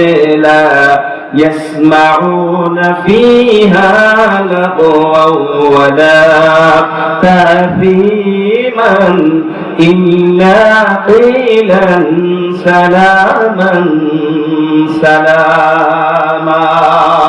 সুবহানাল্লাহ। আল্লাহ বলেন সেখানে নবী আপনি কোনো অশ্লীল আলাপ পাবেন না। তারা প্রেমালাপ করবে, কিন্তু তাদের বক্তব্যের মধ্যে, গল্পের মধ্যে কোন অশ্লীল কথা পাবেন না। ইল্লা কিলান সালামান সালামা, সেখানে শুধু তাদের জন্য থাকবে শান্তি আর শান্তি। সুবহানাল্লাহ। আবার আল্লাহ রাব্বুল আলামিন কোরআনে কারীমের সূরা নাবার মধ্যে বলেন লা ইয়াসমাউনা ফিহা লাগওয়াও ওয়ালা কিযাবা জাযাআম মির রাব্বিকা আতাআন হিসাবা। আল্লাহু আকবার। আল্লাহ বলেন জান্নাতে তাদেরকে জান্নাতের রমণী দেওয়া হবে, সুন্দরী রমণী দেওয়া হবে। কেমন সুন্দরী রমণী? কিতাবের মধ্যে আসছে কেউ স্পর্শ করা তো দূরের কথা, জান্নাতি রমণীরা এত পুত পবিত্র যে দুনিয়ার কোন মানুষ তাদের দিকে তাকানোর সুযোগ পায়নি। যদি আসমান থেকে ছিদ্র করে কোন হুর তার কনিষ্ঠ আঙুল জমিনের দিকে বের করে দিত, তাফসীরে মুফাসসির লিখছেন দুনিয়ার মানুষ খাওয়া দাওয়া বন্ধ করে দিয়ে আঙুলের দিকে এই নিয়তে তাকায় থাকতো, আল্লাহ কারো আঙুল কি এত সুন্দর হতে পারে? সুবহানাল্লাহ। এত গল্প কর আপনার সামনে করা যাচ্ছে না, তাহলে আমল বাড়ায় দেবে এই গুরু অর্জন। গল্প মনে হয় গেল প্রসঙ্গ ক্রমে একটা এক স্ত্রী তার স্বামীকে খুব সন্দেহ করে। এই সমস্যা আমাদের সমাজে আছে না নাই? শুধু সন্দেহ করে। মোবাইলে রাত 2টার সময় যদি ভুল করে কোন হিজড়াও ফোন দেয়, বউ মাঝে থেকে মনে করে মনে হয় সতীন ঘরে ঢুকলো। কথা বলেন না কেন? শুধু সন্দেহ করে। তো স্বামী চিন্তা করতেছে আমার বউ যেহেতু আমার এত সন্দেহ করে, ছাতা মোবাইল টোবাইল ব্যবহার করবো না, সব বা দাড়ি মারি রেখে দিলাম, মাথায় টুপি দিলাম, আজকে থেকে 5 ওয়াক্ত নামাজ পড়বো, একেবারে আল্লাহ বলি, কোন ধরনের ফালতু কাজ করবো না, 5 ওয়াক্ত নামাজই হয়ে গেছে। কিছুদিন পরে বউ তার বান্ধবীর কাছে ফোন দিয়ে বলছে আমি তো আমার স্বামীরে খুব টাইটে রাখছিলাম রে বান্ধবী, কিন্তু এখন আর এলাকার কোনো মহিলার দিকে নজর না, এখন জান্নাতের হুরির দিকে নজর দিচ্ছে। ওরে সব আমাদের আমল বাড়াইতেছে, তার মানে এই জন্য জান্নাতের হুর অর্জনীয় আমল বাড়াইছে। আমার ভাইরা, এই জন্য অনর্থক কথাবার্তা বলা যাবে না, সামনে পিছনে মানুষের নিন্দা করা যাবে না, গীবত করা যাবে না। আজকে আমার সমাজে এই নিন্দাটা, গীবতটা মহামারী আকার ধারণ করেছে, ঠিক কিনা? আল্লাহ রাব্বুল আলামিন বলেন ওয়াইলুল লিকুল্লি হুমাযাতিন লুমাযাতিন আল্লাযী জামা'a মালাহু ওয়া 'আদ্দাদা ইয়াহসাবু আন্না মালাহু আখলাদা কাল্লা লায়ুনবাযান্না ফিল হুতামা ওয়া মা আদরাকা মাল হুতামা নারুল্লাহিল মুqada الموصدة التي تطلع على الأفئدة إنها عليهم موصدة في عمد ممددة سبحان الله أكبر আল্লাহ রাব্বুল আলামিন বলেন ধ্বংস তাদের জন্য যারা সামনে পিছনে মানুষের নিন্দা করে পরনিন্দা করে পরচর্চা করে অনর্থক কথাবার্তা বলে। আমার ভাইরা, আমাদের দায়িত্ব কোন মুমিনের ব্যাপারে যদি মন্তব্য করে আমরা ভালো মন্তব্য করব, যদি না পারি চুপ থাকবো, কিন্তু কারো গীবত করব না, দুর্নাম করব না। রাজি আছেন তো আপনারা? নাকি যে অভ্যাস সেই অভ্যাসের উপরেই থাকবো? তাই দিয়া এই তাফসীরুল কোরআন মাহফিল দিয়া আমাদের কোনো লাভ হবে না যদি আমরা আলোচনা শুনে পরিবর্তন হতে না পারি, ঠিক কিনা? আমার ভারত, এই জন্য সফল মুমিনের 2 নম্বর গুণ হলো সফল মুমিন কখনো অনর্থক কথাবার্তা বলবে না, অশ্লীল কথাবার্তা বলবে না, অশ্লীল কাজও করবে না। মাঝে মাঝে পিকনিকের নাম নিয়ে কনসার্ট আর ডিজে গানও বাজাবে না। অথচ ডিজে গান যদি না বাজায় যুবকদের পিকনিক জমেই না। কথা বলেন না কেন? আল্লাহ বলছেন এটা মুমিনের গুণ নয়, ওয়াল্লাযীনা হুম আনিল লাগwi মুরিদুন। যারা সফল মুমিন এই সমস্ত অনর্থক নিরর্থক কর্মকাণ্ড থেকে তারা নিজেদেরকে ফেরায় রাখবে। পড়েন সুবহানাল্লাহ। এরপর আল্লাহ রাব্বুল আলামিন বলেন والذين هم عن اللغو معرضون والذين هم للزكاة فاعلون। সফল মুমিনদের 3 নম্বর গুণ হলো সফল মুমিন যারা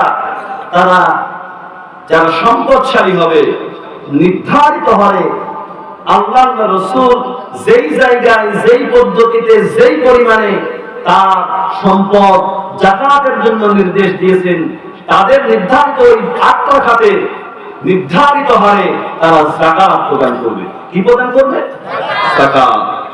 আমার ভাই, কিন্তু আমি দেখেছি কোরআনের একটা ছোট্ট আয়াত, আকিমুস সালাতা ওয়া আতুস যাকাত। আজ আমার দেশে যারা যাকাত দেয় তারা অনেকে নামাজ পড়ে না, আর যারা নামাজ পড়ে হাজার লক্ষ টাকার মানুষ, কোটি টাকার মানুষ, কিন্তু যাকাত দেয় না। কথা বলেন না কেন? আবার যাকাত যদি দেয়ও নগদ টাকা দেয় না, বাসগ্রাম বাজার কুষ্টিয়া যায় বেঁচে বেঁচে 120 টাকার 20টা লুঙ্গি কিনে আনে। আর ওই লুঙ্গি পরে যদি কেউ সূর্যের আলোর সামনে দাঁড়ায় তাই ওর জান্নাত জাহান্নাম সব। তাই কথা বলেন না? আমার ভারত, এইরকম লুঙ্গি না। যাকাতের সিস্টেম হচ্ছে আপনি যাকাতের অর্থটা তার কাছে দিবেন, তার লুঙ্গি দরকার না, তার চাউল কিনা দরকার, কোনটা তার বেশি দরকার আপনি তো জানেন না। আপনার সম্পদে আল্লাহ তাআলা তার হক দিয়েছেন, নগদ অর্থটা আপনি যদি দিয়ে দেন, সম্পদের নিসাব থেকে নগদ অর্থটা দিয়ে দিলে তার যেটা প্রয়োজন সে সেই কাজে সেটা লাগাতে পারবে, ঠিক কিনা? আমার ভারত, এই জন্য সূরা তাওবা 60 নম্বর 8টা জায়গায় ইন্নামাস সাদাকাতু লিল ফুকারা ওয়াল মাসাকিন ওয়াল আমিলিনা আলাইহা ওয়াল মুওয়াল্লাফাতি কুলুবুহুম ওয়া ফির রিকাব ওয়াল গারিমিনা ওয়া ফি সাবিলিল্লাহি ওয়া ইবনিস সাবিল। এই 8টা খাত আল্লাহ তাআলা তিনি বাতিয়ে দিয়েছেন।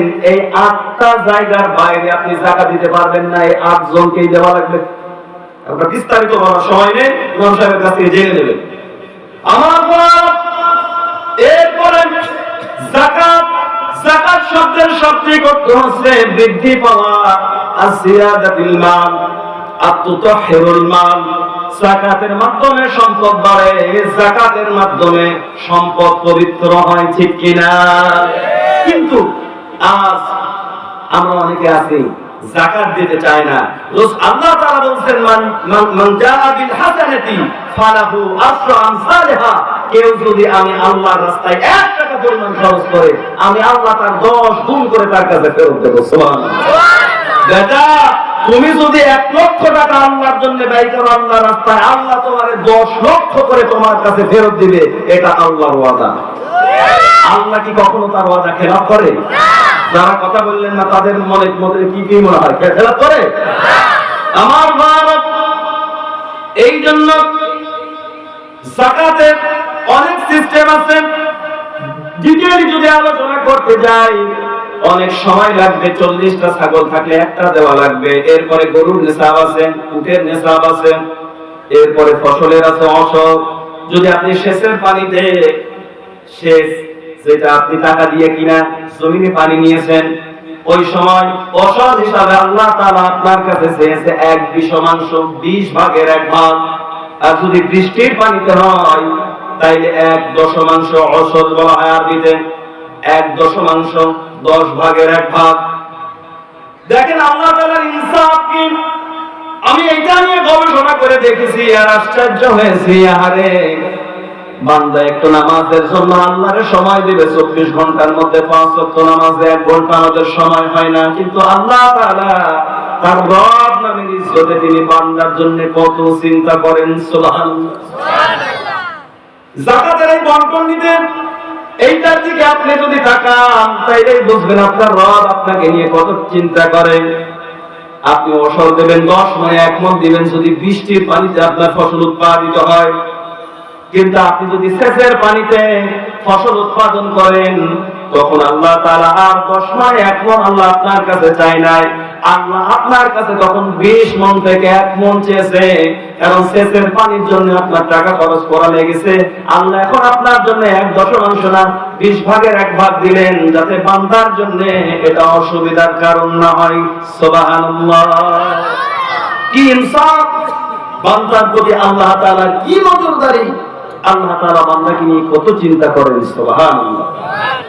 আমার ভারত, এরপরে আল্লাহ রাব্বুল আলামিন বলেন ওয়াল্লাযীনা হুম লিফুরুজিহিম হাফিযুন। পড়েন আল্লাহু আকবার।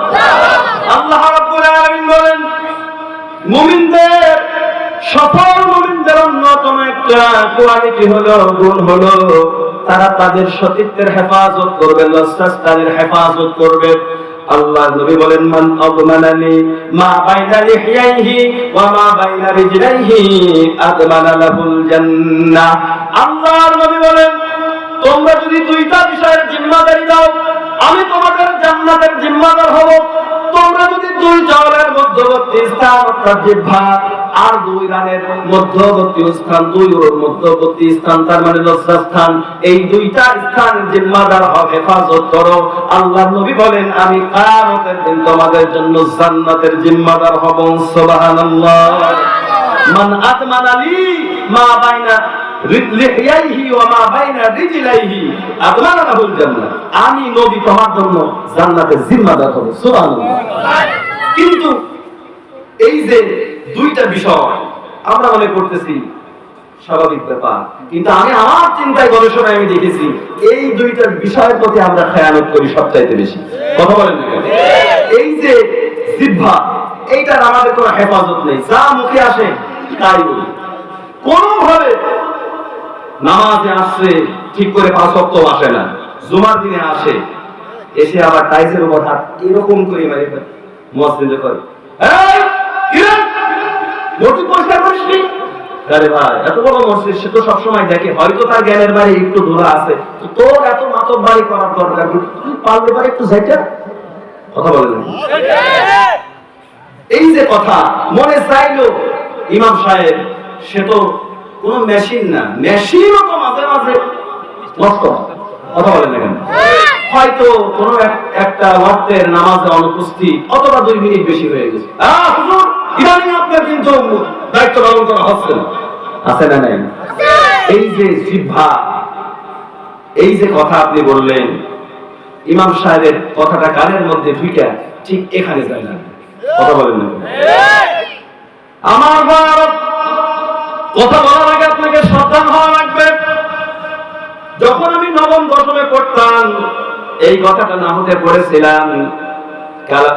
পড়েছিলাম যে জারহুল কালাম আসাদ্দু মিন জারহিশ শিহাব। তার মানে হলো কথা এমন একটা জিনিস যা মানুষের অন্তরের মধ্যে, মনের মাঝে, অন্তরে আপনার তরবারি থেকে অনেক বেশি আঘাত করা যায়। মানুষকে যদি আপনি লাঠি দিয়ে পিটান 10 দিন 20 দিন 5 দিন পরে তার ওই ব্যথা চলে যাবে, মন থেকে ভুল হয়ে যাবে। কিন্তু মানুষকে যদি কথা দিয়ে আঘাত করবেন, তাইলে কবরে যাওয়ার আগ পর্যন্ত সে আপনার ওই কথার কষ্ট ভুলবে না, ঠিক কিনা? জারহুল কালাম আসাদু মিন জারহিস সাহাম, এই কথা দিয়া অস্ত্র অপেক্ষা তীব্র আঘাত মানুষের মনে করা যায়। এই জন্য আন্দাজের মুখে যা আছে তাই বলে দিয়েন না। রাসূল বলেন, আল মুসলিমু মান সালিমাল মুসলিমুনা মিন লিসানিহি ওয়া ইয়াদিহি, প্রকৃত মুসলমান তো ওই ব্যক্তি যার জবান আর হাত থেকে অন্য মুসলমান নিরাপদ। সুবহানাল্লাহ বলতে পারেন না? আমার ভাইরা, আল্লাহ তাআলা বলেন সফল মুমিনের আরেকটা গুণ হলো, সফল মুমিন যারা হবে তারা তাদের চরিত্রের হেফাজত করবে, সে পুরুষ হোক আর নারী হোক। কিন্তু আজকে আমার সমাজে এমন অবস্থা, 9-10 ক্লাস পর্যন্ত যাওয়ার আগে আজকে আমাদের মেয়েরা অধিকাংশই তার সতীত্ব নষ্ট করে ফেলে, ঠিক কিনা? প্রেম করে, ভালোবাসা দেয়, আর যুবকরা সুবিধা নেয়। অন্যায় সুবিধা নেয় যখন কোন মেয়ে যদি রাজি হতে না চায়, তখন বলা বুঝতে পারছি তুমি আর আমার ভালোবাসা না। আরে শয়তান, ভালোবাসা মানে কি তোরে নিয়ে রুমের মধ্যে বাঁধবাকে করা লাগবে? এই কথা বলেন না কেন? আমার ভাব, অথচ আল্লাহ রাব্বুল আলামিন এই লজ্জাস্থানের হেফাজতের জন্য তাকিদ দিলেন। ও যুবক ভাইরা, কান লাগাও। তোমরা যারা মনে মনে চিন্তা করতেছো 20টা 50টা 500টা 1000টা 2000 টাকা কোনো মেয়ের পিছনে খরচ করে তাকে একদিনের জন্য এক রাতের জন্য কোনো কায়দায় ভোগ করতেছো, তুমি খুব চালাক, লাভ করে ফেলছো। কিন্তু সূরা নূর প্রমাণ করে, আল্লাহ তাআলা বলেন কোন ব্যক্তি যদি ব্যভিচার করে, ব্যভিচারের জন্য ব্যভিচারিণী নারীটাই উপযুক্ত।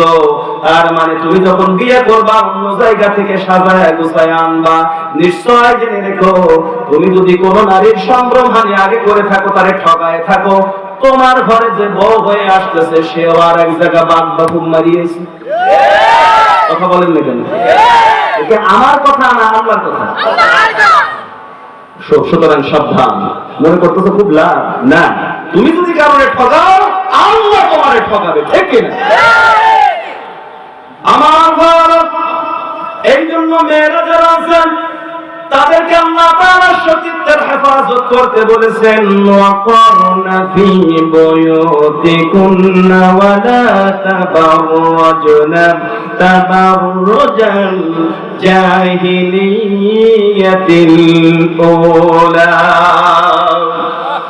কোরআনে কারীমের সূরা আহজাব থেকে বলছেন, আল্লাহ তাআলা বলছেন, ও মুসলিম নারীরা, খবরদার রূপসজ্জা প্রদর্শন করে ওই জাহিলি যুগের মেয়েদের মতো রূপসজ্জা প্রদর্শন করে তোমরা বাইরে বের হবে না। নিষেধ করেছেন কে?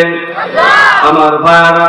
কিন্তু দুঃখজনক হলেও সত্য, আজ আমার মেয়েরা বাড়িতে যখন থাকে, স্বামীর সামনে যখন থাকে, গায়ের মধ্য দিয়া ঘামের দুর্গন্ধ, আর একেবারে থাকে উস্কো খুস্কো ভাবে, মাথার মধ্যে তেল নাই, চিউরি নাই। কিন্তু যখন তারা বিবাহ খেতে যায়, যখন কারণ সুন্নাতে খাতনার মুসলমানের দাওয়াত খেতে যায়, 3 ঘন্টা ধরে ওদের সাজা শেষ হয়। কথা বলেন না কেন? আল্লাহ বললেন খবরদার, বাইরে যখন যাবা রূপসজ্জা প্রদর্শন করবে না। সাজতে যদি হয় স্বামীর আনন্দ দেওয়ার জন্য ঘরের মধ্যে সাজো। যত সময় সাজগোজের মধ্যে তোমার সবাই যাবে, কোরআন তিলাওয়াত করলে, নামাজ পড়লে যে সওয়াব, আল্লাহ তোমার আমলনামায় সেই সওয়াব দিবে। আমার ভারত, কিন্তু এই পর্দা আজ আমার মেয়েদের মাঝে, মায়েদের মাঝে নেই। মায়ের আবার মনে মনে চিন্তা করতেছে, যেই হুজুরি আছে সেই হুজুরি শুধু আমার না রেখে। কথা বলেন নাকি? আমি আপনাদের নাড়ার জন্য বলি না। আমরা পুরুষ, আমাদের পায়ের নিচে জুতা, আর আপনাদের পায়ের নিচে আল্লাহর জান্নাত। আল্লাহ আপনাদেরকে সম্মানিত করেছেন। কিন্তু আমি একটা কথা প্রায় বলি, যে জিনিস যত ভালো নষ্ট হলে সেটা তত বেশি খারাপ হয়। বিরিয়ানি খাবারটা লোভনীয়। কথা বলেন না কেন? এই বিরিয়ানি খাবার যদি, পোলাও যদি একটু বাসনা হয়ে যায়, খাঁটি বাংলায় গ্রাম্য ভাষায় যদি বলি আলায় যায়, বোঝেন তো আপনারা? এই বিরিয়ানি বা পোলাও যদি আড়ায় যায় তাহলে আপনি খেতে পারবেন না, কিন্তু যদি সাদা ভাত একটু আড়াইও যায়, একটু যদি এড়ায় মারেও, একটু ঝাল তেল লবণ একটু জব্দ করে মেরিয়া ছেড়ে দিয়ে যাবে, কথা বলেন না? কিন্তু বিরিয়ানি এইটা যদি একটু আড়াই যায়, একটা যদি একটু বাসনা চলে আসে, মানুষ তো দূরের কথা, কুত্তারে দিলে কুত্তাও পাবে না, ঠিক না? আমার মায়েরা ওই রকম উচ্চমানের জিনিস কিন্তু নষ্ট হতে পারে, কুত্তাও তাদের দিকে তাকাবে না, ঠিক কিনা? আমার মায়েরা এই জন্য রাসূল বলেছেন দাইয়ুস লা ইয়াদখুলুল জান্নাহ, দাইয়ুস জান্নাতে যাবে না।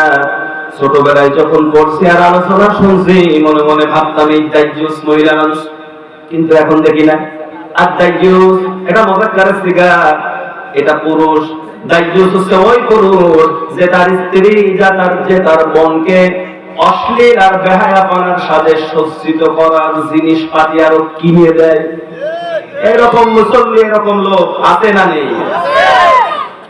এমন মুসল্লি পাবেন, হাজী সাহেব সামনের কাতারের মুসল্লি, যাই নামাজ পড়ে মসজিদের মধ্যে জিকির করে লা ইলাহা ইল্লাল্লাহ, উনি ডান দিক থেকে লা ইলাহা নিয়ে বাম দিকে গুঁতো মারিয়ে একেবারে শয়তানের বাসা ভেঙে ফেলতেছে, কিন্তু মেয়েকে জিন্সের প্যান্ট পরায়া কলেজে পাঠাইছে, ঠিক কিনা?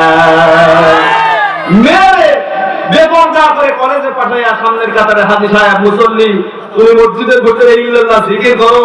আমার মনে হয় এই সমস্ত মুসল্লি যখন মসজিদের মধ্যে জিকির করে তখন মসজিদের জানালার গ্রিল ধরে শয়তান এমনি উকি মারি দেখে আর কয়, আল্লাহ তুমি আমার শয়তান বানাইছো, এই লোকের চোখে দেখো, ও তো আমার চাইতে বড় শয়তান, কথা বলেন না? আমার ভারত এই জন্য মেয়েরা যারা তাদেরকে পর্দা করা লাগবে, পর্দার বিধান সতীত্বের হেফাজত করা লাগবে। আমার ভাই এমন বোরকা পরা যাবে না, মেয়েরা যারা আছেন এমন বোরকা পরা যাবে না যেই বোরকাটা পরলে পারে আটো সাটো শরীরের উঁচু নিচু স্থানগুলো অনুমান করা যায়। বোরকাটা ঢিলে ঢালা হবে, আর বোরকার কালারটা যদি কালো হয় সবচাইতে ভালো হয়, ঠিক কিনা? বিশ্ববিদ্যালয়ে যখন পড়তাম ডক্টর আব্দুল্লাহ জাহাঙ্গীর রাহিমাহুল্লাহ স্যার বলতেন, আমার মেয়েরা, আমার মায়েরা যেই বোরকা পরে এই বোরকাগুলো ঢাকার জন্য আরেকটা বোরকা দরকার। মানে বোরকার মধ্যে এত কারুকার্য করা, এত ফুল তোলা, এত এমব্রয়ডারি করা, যুবকের চোখ যতটা না প্রোটেক্ট করে তার থেকে যুবকের আকর্ষণ করে বেশি। করিমপুরের যুবকেরা মোড়ের উপর দাঁড়ায় থাকে, ওই দিকে ময়ূরম নেশা যাচ্ছে, ও কিন্তু খেয়াল করি, কিন্তু ওই যে পোশাকের ভিতরে চকমকি আছে, আয়না আছে, বোরকার মধ্যে চকমকি লাগানো, সূর্যের আলো আর ওই চকমকি লেগে আলোর একটা বিস্ফোরণ, একটা ফোকাস যুবকের চোখে যায় লাগছে, চোখ তখন ঘুরায় কিরা গেল, কথা বলেন না কেন? আমার ভারত এই কারণে মেয়েদেরকে বোরকা কিনে দিলে এরকম বোরকা কেনা যাবে না, সাধারণ বোরকা কিনবেন। আজকে এই বোরকার নামে এই ফ্যাশন করতে যায় আমাদের মেয়েরা আরো বেপরদা হচ্ছে, ঠিক কিনা? রাসূল বলেন এমন একটা জামানা আসবে যেই সময় মানুষেরা পোশাক পরেও নগ্ন থাকবে। আমার ভারত শুধু এতটুকু না, আমি যতটুকু বুঝেছি কোরআনে কারীম জানিয়েছেন শরীরের পর্দা তো বটে, মেয়েদেরকে কণ্ঠের পর্যন্ত হেফাজতের নির্দেশ দিয়েছেন কে? আল্লাহ তাআলা বলেন, ইয়া নিসাআন নাবিয়্যি লাস্তুন্না কাআহাদিম মিনান নিসাঈ ইত্তাকাইতুন্না ফালা تخضعن بالقول فيطمع الذي في قلبه مرض وقلن قولا معروفا سبحان الله أكبر আল্লাহ তাআলা বলেন, ও মুসলিম নারীরা, যখন তোমরা পরপুরুষের সঙ্গে কথা বলবা কোমল কণ্ঠে কথা বলবা না, ঝিরকি দিয়ে কথা বলবা, তোমার কণ্ঠের মধ্যে যেন নমনীয়তা কোমলতা না আসে। বাইরের পুরুষের সঙ্গে যদি তোমার কথা বলতে হয় কথার মধ্যে যেন ঝাইলটি ভাব থাকে, কথা বলেন না কেন? কিন্তু আমার মনে হয় ঝাইলটি মার্কা কথা যতটুকু বলার আমাদের সঙ্গে বলে, আর যত মিষ্টি মিষ্টি কথা আমাদের বন্ধুদের সাথে বলে। আল্লাহ তাআলা বলেন ফি কলবিহি মারাদুন, যাদের অন্তরের ভিতরে রোগ আছে, তুমি যদি মিষ্টি মিষ্টি করে কথা বলো তাইলে ওই দিক থেকে যে আছে ও কিন্তু চান্স নেবে, কথা বলেন না কেন? তোমার স্বামী ফোনটা রেখে বাসার থেকে ভুল করে বের হয়ে গেছে, কে যেন বারবার করে ফোনের মধ্যে রিং দেয়, ফোন আসতেছে বারবার, ফোনটা বাজে, ফোনটা রিসিভ করে কথা বলার অনুমতি ইসলাম দেয়। তবে শক্ত ভাষায় কথা বলতে হবে, নরম ভাষায় কথা বলা যাবে না। নির্দেশটা কার? সবাই বলেন ফোন আসছে, ফোনটা রিসিভ করেন, রিসিভ করে আসসালামু আলাইকুম, কে বলছেন? ভাবি আমি আব্দুল সালাম বলছি, রহিম ভাই কি বাড়ি আছেন? না না বাড়ি নেই, বাড়ি নেই, আসলে বলবো না।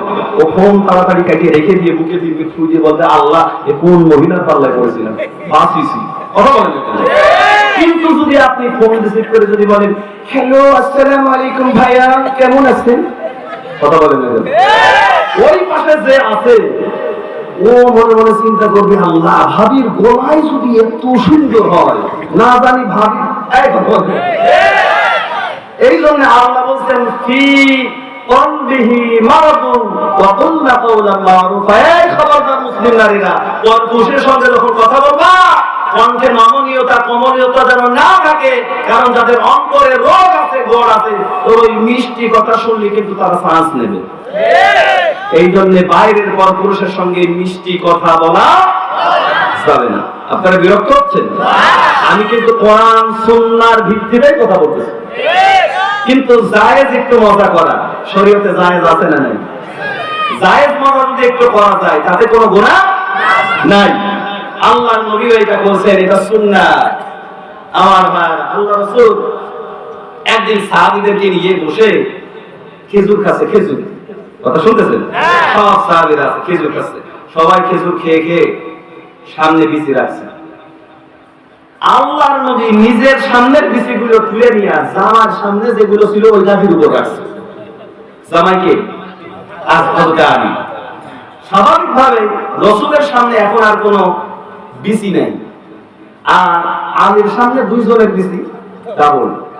আল্লাহর নবী মজা করে বলতেছেন, সাহাবীরা দেখো কি পেটুক জামাই আল্লাহ আমাকে দিয়েছে, তোমরা যা সবাই খাইছো আর ডবল খেয়েছো। আলী রাদিয়াল্লাহু হেসে দিয়ে বলতেছে, সাহাবীরা আমার পেটুক মনে করে না, শুধু আমার দিকে তাকায় দেখো না, নবীর সামনে তাকাও, একটা বীজ নেই, তাড়াহুড়ো করে খেতে যায়, রাসূল যখন খাইছে বেসন সহ খাইছে। কি সুন্দর মজা করতেন, সুবহানাল্লাহ। আল্লাহর নবী আরেকজন সাহাবী, আরেকজন না, এই আলী, তিনি একটু খাটো ছিলেন। কেমন ছিলেন? সবাই বলেন একটু খাটো ছিলেন। এই জন্য অন্য অন্য সাহাবীরা তাকে নিয়ে একটু মজা করতেন। কেউ যদি এলাকায় খাটো হয়, অনেকে ইয়ার্কি করে না, একটু ইয়ার্কি করতো। অন্য অন্য সাহাবীরা ইয়ার্কি করে বলতো, আলা বাইনিনা কান্নুনি লানা ওয়ালাউলা কুনতু লাকুনতুম আলা। আলীরে মজা করে অন্য সাহাবীরা বলতো, আমাদের মাঝে আলী হচ্ছে লানা শব্দের নুনের মতো। যারা আরবি পারেন তারা বুঝবেন। আলীর উদ্দেশ্য করে তারা বলতো যে আমাদের মাঝে আলী হচ্ছে লানা শব্দের নুনের মতো। তার মানে লানা লিখতে শুরুতে লাম, এরপরে ছোট্ট নুন, এরপরে আবার আলিফ। তার মানে দুই দিকে বড়, মাঝখানে নুন কি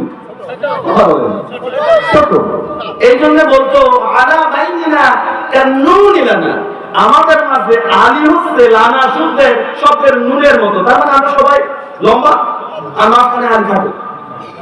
আলী রাদিয়াল্লাহু তাআলা বলতেন মজা করে, দেখো আমার নিয়ে মজা করবা না, আলা বাইনিনা কান্নুনি লানা ওয়ালাউলা কুনতু লাকুনতুম আলা।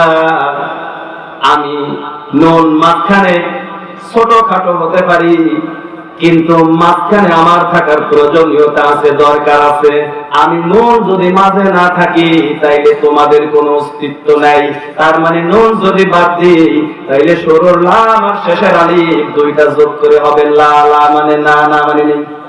সুবহানাল্লাহ বলতে পারেন। আমি ছোট হতে পারি কিন্তু মাঝখানে থাকার আমার জরুরত আছে। সুবহানাল্লাহ, কত সুন্দর মজা করতেন। এই জন্য বাবুল মজার মধ্যে আছে, হাসি তামাশা কেউ যদি সত্য কথার ভিত্তিতে একটু মজা করে তাতে কোনো গুনাহ নেই। কষ্ট হচ্ছে আপনাদের? আমার ভাইরা, আমাকে সময় দেওয়া হয়েছে 11টা পর্যন্ত, আমি অলরেডি 11:05 বেজে গেছে, কিন্তু আপনারা আমার যে টপিক্সের উপর কথা বলতে দিয়েছেন এখনো 2টা পয়েন্ট বাকি আছে।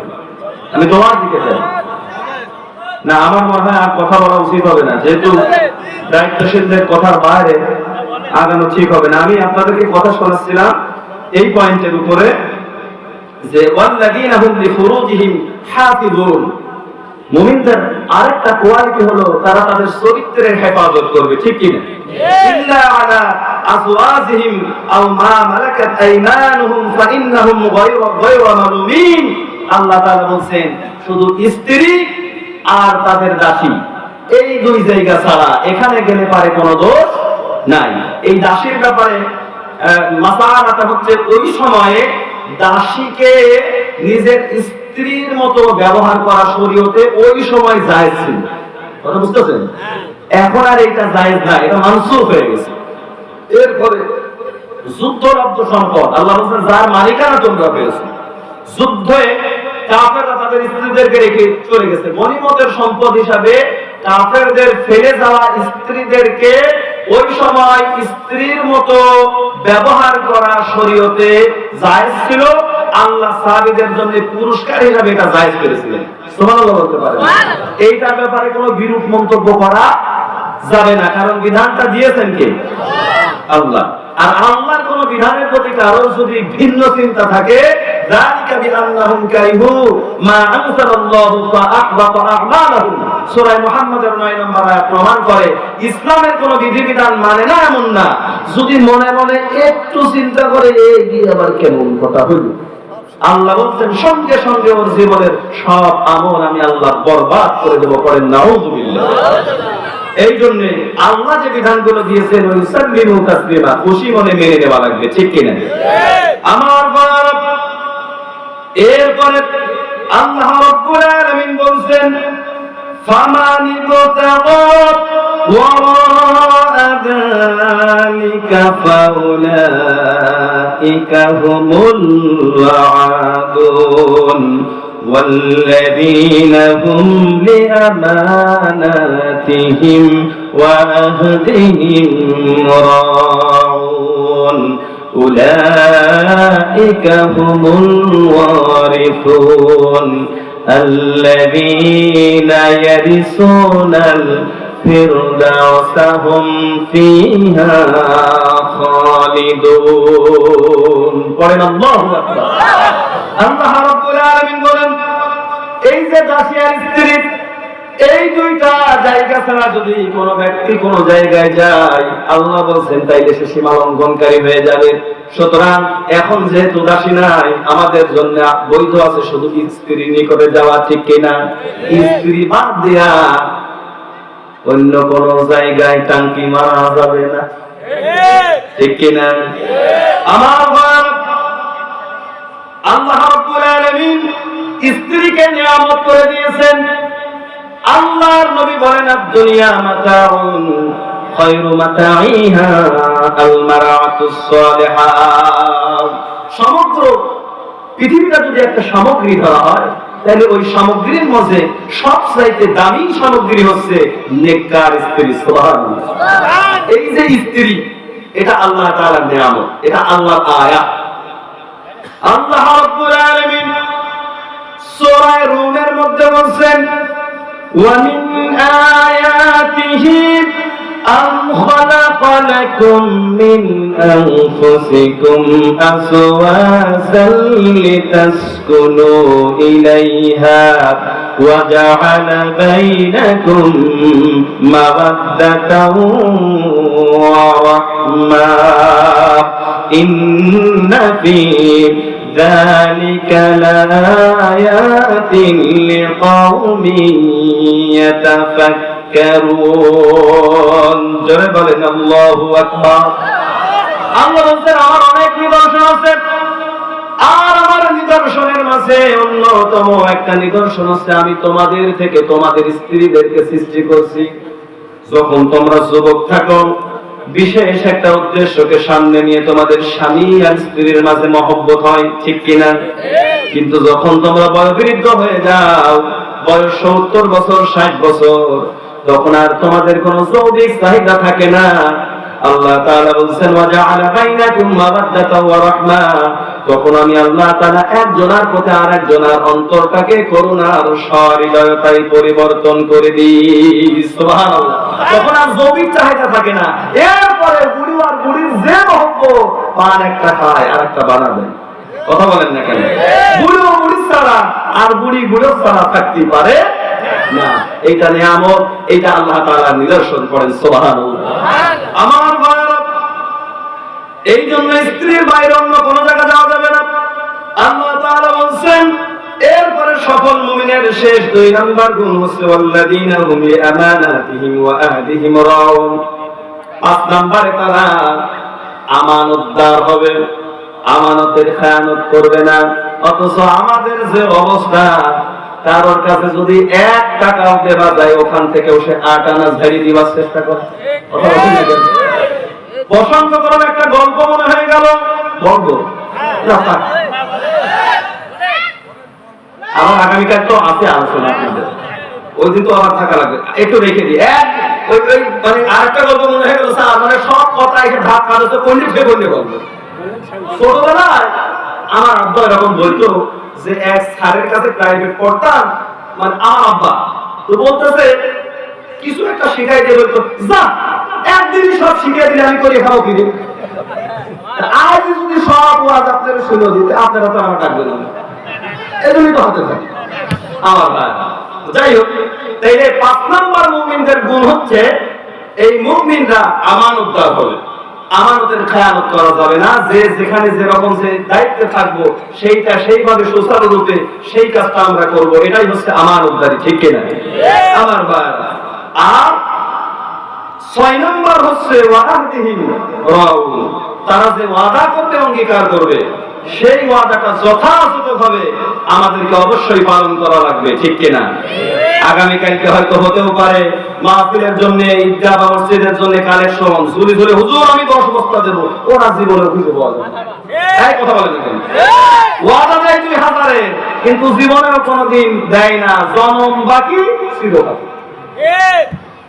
আমার ভাইরা, এই জন্য আল্লাহ তাআলা বলেন লা ইউআখিযুকুমুল্লাহু বিল্লাগwi ফি আইমানিকুম ওয়ালাকিন ইউআখিযুকুম বিমা আকাদতুমুল আইমান। আমি তোমাদের ছোট ছোট অঙ্গীকারের জন্য ধরবো না, কিন্তু আমার সঙ্গে যে অঙ্গীকার গুলো করেছো, আমার নামে যে অঙ্গীকার গুলো করেছো, এই বড় বড় অঙ্গীকারের জন্য আমি আল্লাহ তোমাকে কিয়ামতের দিন অবশ্যই ধরবই, ঠিক কিনা? আল্লাহ তাআলা ধরবেন। বেটা ওই যে গাই দিতে চাইছিলি 2 বার সিমেন্ট দিছিলি তো, তখন যদি না দেন বিপদ আছে না নাই? এই জন্য অঙ্গীকার করলে পারে অবশ্যই সফল মুমিনের দায়িত্ব সেটা তারা পূরণ করবে। পড়েন সুবহানাল্লাহ। তাইলে মোট সফল মুমিনের কোরআন থেকে বর্ণিত গুণ বললাম কয়টা? কে বলতে পারবেন? কয়টা? আলহামদুলিল্লাহ, তো ভালো ছাত্র সভাপতি সাহেব, মাহফিল সফল আমার বাপ।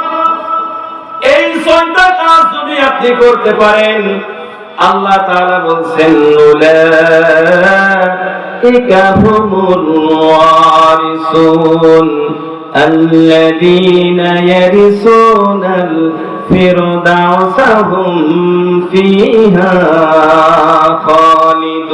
خالدون। আল্লাহু আকবার। আল্লাহ তাআলা বলেন এই সমস্ত সফল মুমিন আর তাদের মাঝে যদি এই 6টা কোয়ালিটি থাকে, আল্লাহ বলেন উলাইকা হুমুল ওয়ারিসুন, এরাই হচ্ছে ওয়ারিস, উত্তরাধিকারী, আল্লাযীনা ইয়ারিসুনাল ফিরদাউসা হুম ফিহা খালিদুন। আর এরাই হচ্ছে জান্নাতুল ফিরদাউসের ওয়ারিস, তাদেরকে জান্নাতুল ফিরদাউসের মেহমান বানানো হবে, বাসিন্দা বানানো হবে, আর সেখানে তারা চিরকাল অবস্থান করবে। পড়েন সুবহানাল্লাহ। আল্লাহ তাআলা যে জান্নাতগুলো রেখেছেন তার মধ্যে সবচেয়ে শ্রেষ্ঠ জান্নাতের নাম কি? জান্নাতুল ফিরদাউস। উলাইকা হুমুল ওয়ারিসুন আল্লাযীনা ইয়ারিসুনাল ফিরদাউসা হুম ফিহা খালিদুন।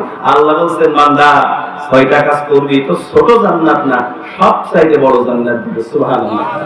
কত বড় জান্নাত কিতাবের মধ্যে আছে, সবচেয়ে ছোট জান্নাত যাকে দেওয়া হবে সেটার ব্যাপকতাও হবে এরকম অন্তত 10 দুনিয়ার সমান। সুবহানাল্লাহ।